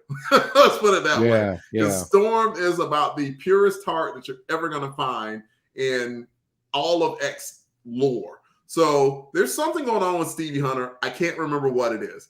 But so those few characters in like a matter of pages, and then he goes immediately into the chase with Nightcrawler and Wendigo. And that was very well done, to where I'm like, I'm not even rushing through it because it was good stuff, but I'm like, okay, let's get get to the action. But he's like, no, you need to see this. Like, I got to keep my other characters in line. This is a team book. And so for him to, so let's see, out of that, like, so I already mentioned Colossus, Angel, Storm, Kitty Pryde, Wolverine, Nightcrawler, Vindicator, Professor X, Snowbird, who else? Shaman. That's 10 characters in 20 pages. And somehow it wasn't like completely clunky on top of each other. That is a fantastic job. I really am blown away by it. Like, he managed, and then Blob at the end, 11. Yep. And Blob was mentioning someone else who came and sort of gave him the idea to do the thing to break out of prison, and we don't know who that is. So that was so much packed in, and yet it didn't feel like, you know, you were overwhelmed with information all at the same time. It was this is the reason why when people look back upon X lore and give Claremont the credit that he does, an issue like this is the reason why. Yeah, I would totally agree. This was, again, world building, character building moments in here. It's got me interested to know, you know, that's my what the is. Who's this Stevie? What's going on? Why does she not like him or like her? You know, what's happening? Storm, you know, and then you got, you know, I'll just get out of the way. Oreo and Colossus. Oreo and Colossus. Colossus. I'd like, you know, yes. I'd like a Colossus Oreo. You know, they make the, anyway. This wants me to read ahead. And as you were kind of going through the story synopsis and what you said just before, Delvin, about, you know, where things left off with Kirk, I'm like, yeah, I remember that issue. I remember it ending off. So that tells you something that I am really invested in, just knowing, you know, what happened to the issue before, and go, yep, that's where we left off. Here's where we begin again. And it's been a little while since we recorded an Amazing Spider-Man Chronicles too. So for me to retain that information, that's some good storytelling. It says something. It really does. It says, but it was such a memorable page, because I remember mentioning about seeing that page of Wendigo at the end. It's like, and even Nightcrawler was like, what the beep? Like, are you kidding me? And who could blame him? Looked terrifying, just terrifying. And they continued him looking terrifying in this book.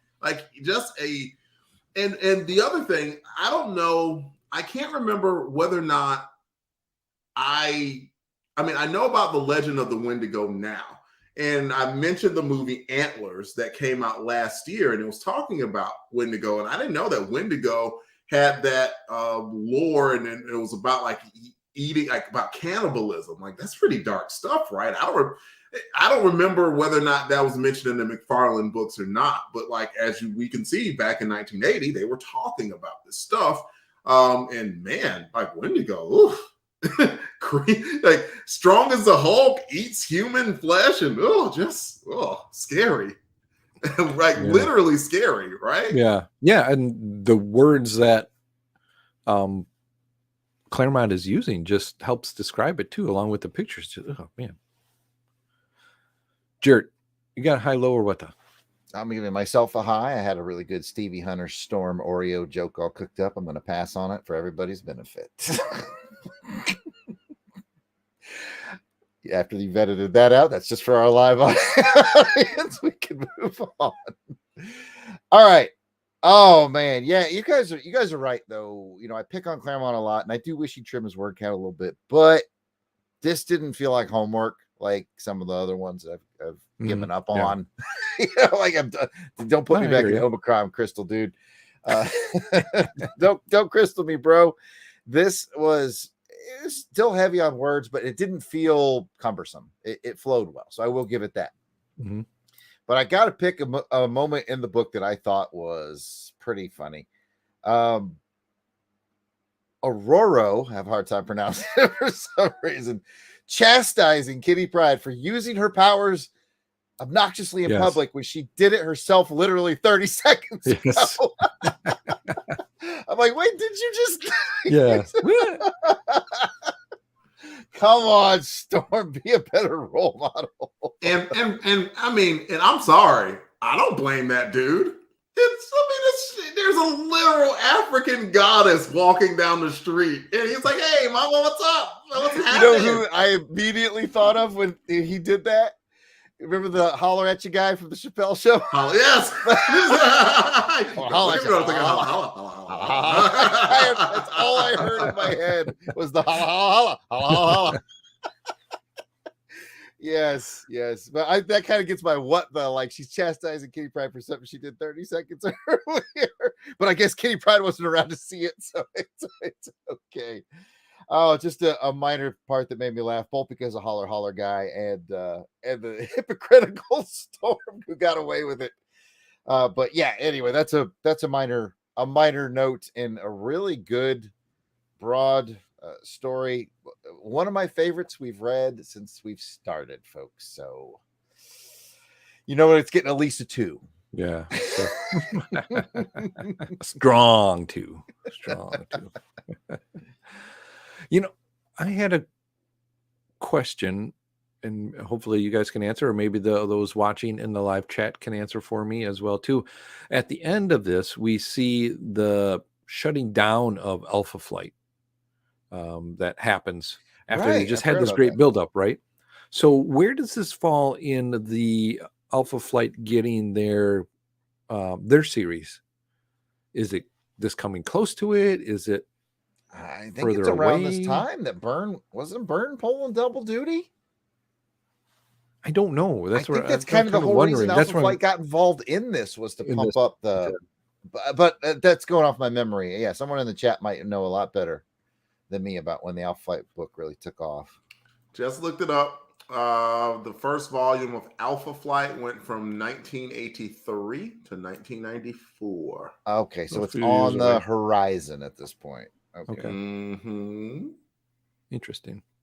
I wasn't sure, and that's what I'm like. Okay, are they disbanding them to then, get the miniseries or get the series going forward? But interesting to see, because I really started to kind of feel for these characters, and I think interested in learning more about the Alpha Flight team that this is all about. So, and I had a question.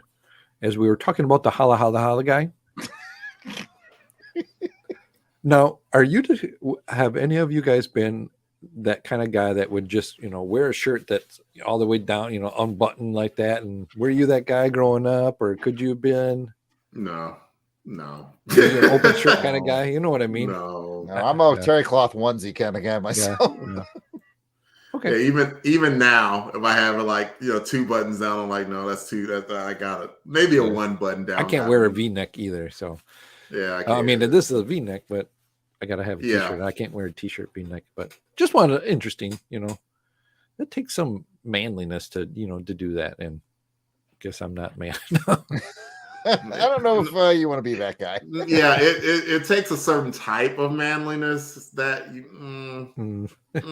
But I give him credit. Yes, you see a woman that gorgeous, shoot the shot. Holla holla, holla holla. His technique is maybe called into question, but hey, he shoot the shot. He shot the shoot. He shooted the. Let's move on. Yes. All right. Well, does anybody have any more high, lows, or what does for this issue? One more. Okay. I've always liked Shaman. Like, And as much as I clown on Alpha Flight, like I thought Chris Claremont used him very, very awesomely. So I just wanted to add that. Like, it was really cool how we kind of came in the end and did that seance type thing to remove the spirit of the Wendigo from the guy to save his life. But he couldn't do it while Wendigo was conscious. They had to knock him unconscious to get that done. Total team effort, and it displayed everyone's powers. And it was also cool where, I mean, Wendigo at one point grabbed Wolverine and just like slammed him to the ground. I'm like, oh my God. Just to where they're like, that would have literally killed anyone else. But like Wolverine was able to hold tons of cool moments. But the shaman moment was very, very cool. I like that. Oh, agree too. That was interesting. Yeah, Jared. while we're glowing up Alpha Flight members, because I don't know a lot about them either. I've dipped toes in here and there, but I was impressed with Snowbird. Like, let's be honest, in these very early days, you get a lot of female characters that are telepaths and mental powers, and like Snowbird has like these really cool physical powers. Now, I haven't figured out, because she turned into Indiana. Is she basically like the Beast Boy of Marvel universe? But it seems like we've seen her turn into a bird, into a Wolverine, I think a bear. What a cool power set, to have. She's got a lot of potential. That's what I'm trying to say. She's got a lot of cool power potential, and I think that's cool. And I'm wondering too, and not having read any of the Alpha Flight, does her and Wolverine kind of get together a little bit? Because with them do have some talking hints here, but I mean, it seemed like they had a little connection of just because he expressed himself. She, Oh, I'm glad you mentioned Wolverine, because now I do have one more thing I did want to talk about. All right, I was so disappointed in Angel.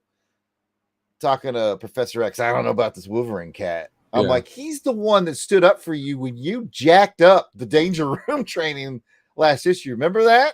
He jacked it up, instead of Wolverine being typical Wolverine and giving him a box of crap about it. He was like, don't worry, bro. You're rusty. We've got you covered.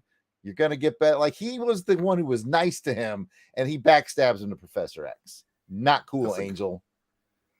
That's a good point. Useless power having bastard. Professor X did stand up for Wolverine on that one. He did. And that, again, cool seed that was planted. He even specifically said something about Wolverine's potential for leadership. Yes. And I was like, man, they are peeking into the future pretty good on this one. Not too bad. Which actually comes around to what Wolverine was saying to Kurt towards the end about the killing, and that they had to kill it, and the sins and all that. And Wolverine just said, I did what I had to do, what I was asked to do this. I followed through with what I was asked to do by my superiors, and I did, and that I'd only do it if they come at me first, or his leadership of being able to control himself a little bit in that kind of a fight sense. Still a little hot-headed, right? But I'm sure we're going to see like you said, the potential of Wolverine becoming more of a leader. And I think that's a lot that has to do with the whole X-Men and him moving over to the X-Men team and seeing Scott as a leader, and now with Oreo as the leader as well too. Storm. Storm. We love you, Pat. But yeah. Look where Wolverine is now compared to when we first got him. He was a jerk. Jerk. Yeah. He was unlikable. And Claremont has brought him along to where now they're like, no, this dude has layers. And we're just now starting to see that. And it's really cool. The development has been awesome. It really has been over the past few years, to where now Wolverine is, now he's just a super popular character. Everyone just used to him being, kind of a hothead, super popular, a little bit mysterious, knows everyone. But, this is the formation of it. And to see it is very, very cool. Yeah. Development. I feel it's really well done, like the Batman Superman relationship, where they're kind of at odds, but they learn from each other. They take the good qualities from each other. I see that Mhm. here, like with him and Scott. I know I talk about Ninja Turtles a lot, but Wolverine is definitely Raphael and Scott is definitely Leonardo, and they need each other to be their best. And we're seeing that play out in quote unquote real time 40 years later, but we're Yeah. reading it now. Yeah. And so yeah, good job, Claremont. I don't compliment Claremont enough. Good job, Claremont, of not only developing him, but showing who Wolverine has surrounded himself with is how he's picking up these traits to be better. And I think that's cool. Yeah, definitely. And I just want to give a shout out to Siskoid in the chat that he says that he remembers in Alpha Flight #1, they said that they were now working outside the government control. So they were kind of getting back together just to do their superhero stuff again. So interesting. I'm going to keep it rolling for Siskoid in the chat, by the way, who says Snowbird is actually an homage to Nelvana of the Northern Lights, a Canadian superhero who was one of the first female heroines predating Wonder Woman. Similar origin, and her mother is also called Nelvana. I thought, oh, that's cool. A little history for you in the chat. That is very cool. I didn't know any of that, Siskoid. Yeah. That's awesome. I love that. I love that information. All right. Well, with that, I think we've got enough talk about the comic. Let's go ahead and get into the other segment we have here of who went the extra mile in this issue. And there was few to choose. There was many to choose from in this one. Just not Angel. Just not Angel. So, Delvin, who went the extra mile for you? I'll go easy. Wolverine. I just loved how, I mean, his character's still developing, but it just said a lot where he fought every instinct to be that animal and instead related to Snowbird as a human being. And if it weren't for that, they may not have been able to recover Snowbird at the end of it. That was really, really cool and touching. So I like that. That is something that a leader can do. A lot of times, you know, a leader, somebody comes in front of them and like in their head, you're like, I don't feel like dealing with this person. This person's a pain in my butt. But then like your leadership instinct kicks in and you're like, how am I going to take care of this person? How am I going to make this person better or make this person whole? And that's what Wolverine did. It was really cool. Yeah, definitely. Jared. I'll take the other side of that coin and say Snowbird. I already told you I was impressed with her. I'm like, what a cool power set. It's good storytelling. Like I said, if there's any sort of complaint about old comic books and kind of how they treat girls, there's a lot of times they're just kind of sideline characters. She stopped the Wendigo. Yeah. And her power set, and that raised my eyebrows. Like, she's got this power set that's very interesting. And just in the short time we got to know her, we saw her.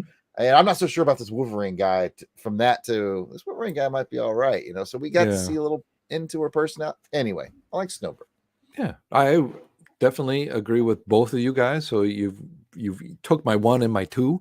So I'm gonna go with my number 3 choice, and that was Kirk. Oh no, I'm gonna go with Kirk just because he had the whereabouts to think about when he's getting attacked. He's just like, oh, I gotta, you know, use the skills that I know I can do, my acrobats, and I can do this and all that, you know, just so I'm not getting pummeled by this guy. I thought that was very good of him to do because, you know, he's learning and he's, you know, amping himself up to be a better person or just a better fighter or a thoughtful, tactical fighter. Let's put it, yes. And kudos to Claremont once again, because part of me was thinking, well, it's dark and it's the woods and you've got that blending power. You know, why don't you use it? But he was smart enough to know Wendigo can literally sniff me out. Yeah. He will sniff me out. He can, you know, he's a hunter. Ain't gonna work. And I was like, yeah, good call. Claremont's he's on fire on this one. Yeah, definitely. Well, speaking about being on fire, why don't we find out how fire is he with our rating system on this issue? It's a 1 through 5 rating on this one. 5 is you loved it. It gave you a ring to swing from. 4, you really liked it. 3, liked it. 2, didn't like it. And 1, you hated it. It turned you into a little baby. Let's find out. Delvin, 1 through 5. Very easy 5. Like, I'm just sitting there, like, there's just too many good moments. Great artwork, fantastic story, awesome action, great character development, really good cliffhangers starting that next new adventure with the Brotherhood of Evil Mutants, which is always a good foe for X-Men from back in issue 1 days of X-Men lore. So fantastic issue. It was a 5 for me. Jared. Is everybody sitting down? I think so. I'm going to give this as my first X-Men 5. Ooh. It still a dense read, but didn't feel like homework. Great character developments. Made me interested in Alpha Flight characters. Had a great cliffhanger ending, and the art was perfect. I'm going to give it a 5. Nice. I'll let you take a minute, and then we'll continue the show once you've collected yourselves. Yeah, that deserves a moment of silence. Oh, well, guess what, guys? We are going to get up again on this one. And woo-hoo, everybody get up. Get up. See, 1, 2, 3, 4, 5 will make you get down. Get on down. I got to point out Jason Keene in the chat. He said, after I revealed my 5, he said, I'm proud of you. I mean, Jason is proud of you. So the mystery continues. Jason Keene, the Weasel Skull? I don't know. I know he's the Weasel Skull. I think the facial hair is the throw off. It's like, I know the Albrecht boys can't grow facial hair. So that's, you can always find pictures like that out there. Kathy mentions in the chat, like all the comics, she hasn't read it, so she has to defer. At some point, we're going to get her to crack. She's going to get the Marvel Unlimited subscription. Then there you go, Kathy. Yeah. Well, I mean, that's a perfect Crusaders gift of whoever pulled her name, or at least a volume of an X book or something. She's got a few comics, I believe that our friend the Battle Wagon gifted Kathy her very first comic books. Oh. Nice. All right. Well, with that, that's going to bring us to the end of this part of the show. You got a comment or a question? Send us an email at contact@longboxcrusade.com or make a comment on the Twitter, Instagram, or Facebook page. You can also leave us a voicemail that we may play later on in the show. Leave us a message at 707-532-5269. That's 707-532-LBOX. Pick up the phone. We're going to be right back. All right. Hitting the home stretch here, boys. And listeners and watchers. Oh, yeah. Yeah. I'll do the reading. I think we don't do we have anything really? Oh, no. Got it. I'm ready. Y'all ready? Okay. Yes. Yeah. Sorry. Yeah, all good. I wasn't looking. And Jared, Pat, me in order. All right, sweet. Starting 3, 2. Welcome back from the break. Now let's get to the feedback part of the show where we share your comments, emails, questions, and shares in a segment called Crusader Comments. We're thrilled to kick off these comments with special shout outs to our Crusaders Club members. These are the fine folks that have joined our crusade. They enjoy early access to special Longbox episodes, voting to help determine show content, and so much more. These are the folks reaping the benefits and giving some much appreciated support to the show. And Helica the Wendigo Wolf. Ow! Elber and Elvis. Blast it or stash it. Braxton Underwood. Captain Entropy. Clinton Robeson. It's my turn. It happens to one of us every episode. It was me this time. That means it's Dave Collins. You know him as the Battle Wagon. Or if you're an old school listener, that wizard's just a crazy old man. Making a comeback. Classic Dave. Ezra Gallo. Gary V. Gene Hendricks. Gerald Green. Jason Keene. I think. Oh, it's Jason Lady. Jeremy L. Jim Jummer, and I hope you like Jim Jarman too. Joe Thomas. John Watson. Just got back from his retirement. It's worth mentioning he just retired from the Air Force after a 20-year career. He is now retired Major John Watson. Congratulations, my friend. But Josh. that would make us 20. Okay. It makes us friends of a person who retired. Oh. Josh Strickland. Candace Ward. Kathy Bright, MVP. Oh. Mark Ross. Maxwell Traver. Miranda W. P.D. Devins. Paul Hicks. Rick from Jeff and Rick Present. Rob Morgan. Ryan Daly. Samantha Maney. Sean Urbanski. Spidey 67. Spreadsheet. Steve Cronin.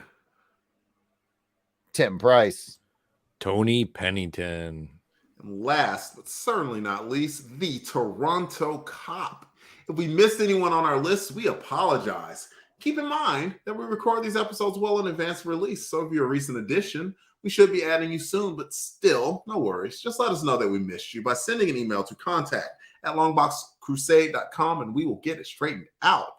I did not even look at the script when I said that. Oh my goodness. As a reminder, you can become a Crusaders Club member by heading over to patreon.com/longboxcrusade. For as little as $1 a month, you will get access to the amazing world of the Crusaders Club. Please come check it out. Don't have any extra scratch lying around, but still want to help us out here at LBC headquarters? Please take a moment to write a review on Apple Podcasts for this podcast. Even if you just want to keep it short with just our ratings, it helps raise the profile of the show, and we will share your review on the next show.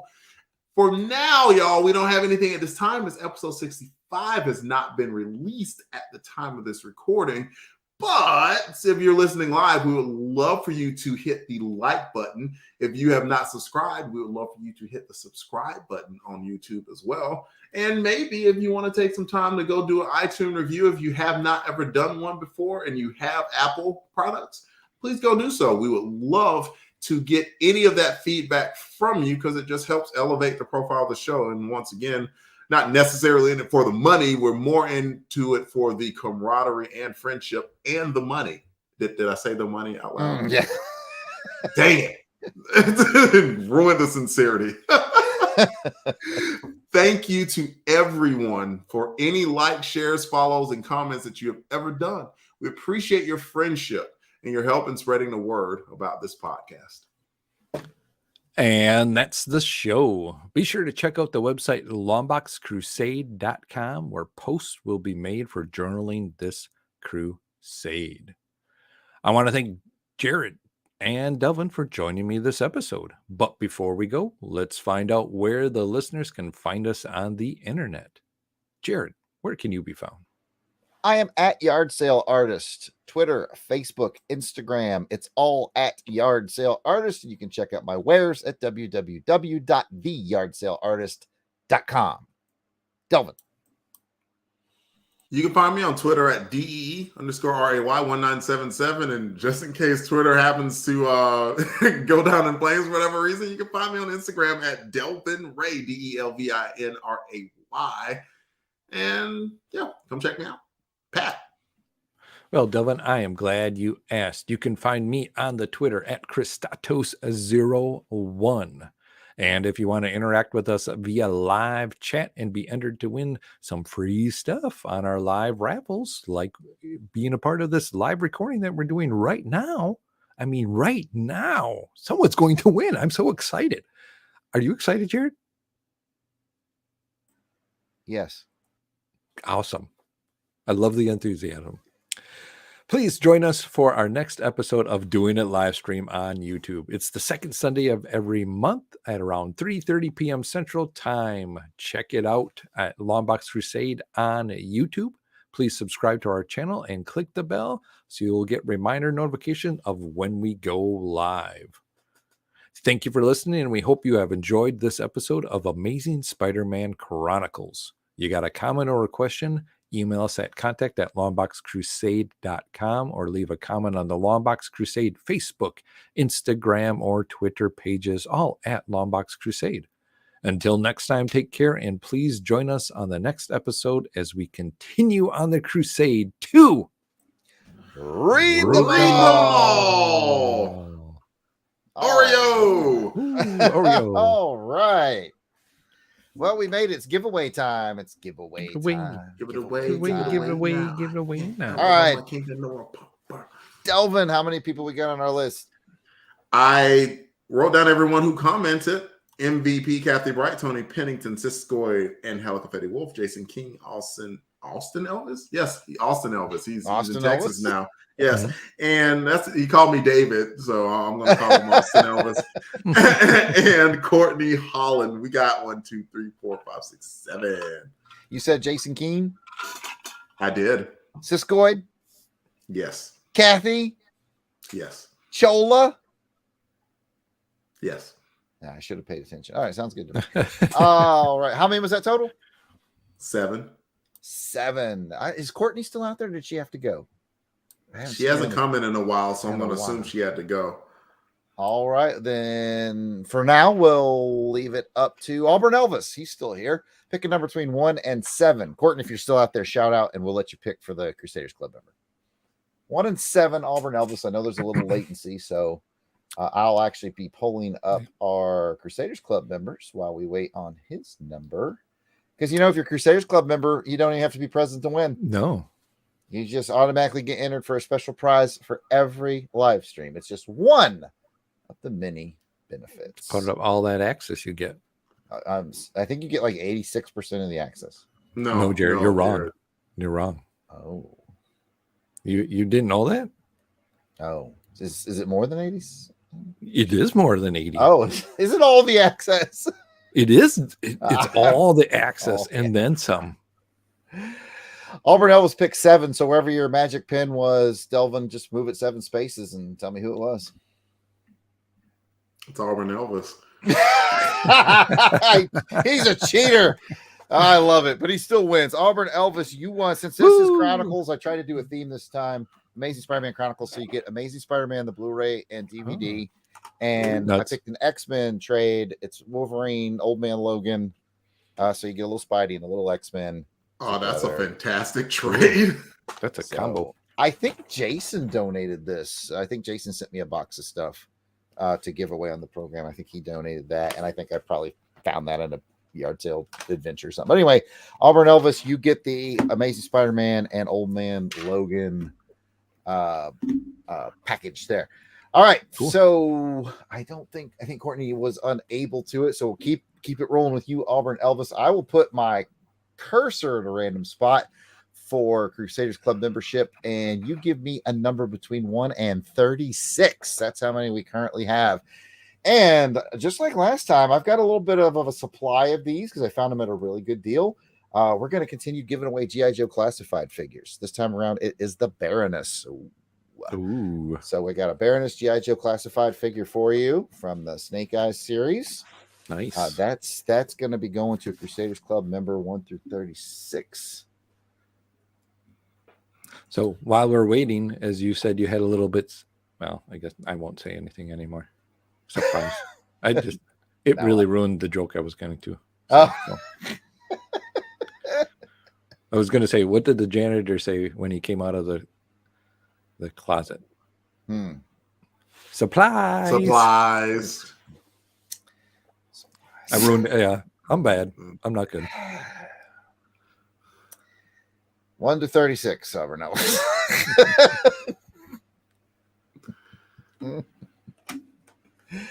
Oh boy. Gonna win I'd say that I'm- He's not- Baroness. If he picks and it lands on him again, I'm about to pick go ahead and pick then. 20. He may have had to wander off. Maybe. He's a wanderer, that Auburn Elvis. 12, 13, 14, 15, 16, 17, 18, 19, on 20. Congratulations to Maxwell Traver. Ooh, Maxwell Traver Max just won the Traver. Baroness G.I. Joe classified figure. Very cool. So, yeah, that's what you get for being Crusaders Club member. You don't even have to be here. Of course, we prefer you to be here. We love seeing you guys in the chat. But one of the many bennies of your $1 a month is you get entered into the raffle without even having to be here. And then for those of you that were here, which again, Auburn Elvis gets the Spider-Man and Wolverine 2-pack. That's it for me. Back to you, Christados. All right. Well, I think with that, we have talked a lot. Ooh, now I get to see. Give me all. That's the background. Yeah, Ooh, I'll put you back in the middle if you feel comfortable there. Little camera stuff going on in the background. The basement is where I am at. So with that, we want to thank everyone again for joining us for this live recording. Thank you all to everyone in the chat. Thank you all for everyone that is listening. Please make sure that you are out. Like that smash button, hit that like button, whatever you got to do. Tell your friends, tell your sister and your mama too. We're about the podcast, so you know what to do. Wave your hands in the air like we don't care. All right, bye everybody as we wave our hands in there. Thank you all for joining us. Yes, thanks, guys. Bye-bye. Bye, everybody. Bye. Bye.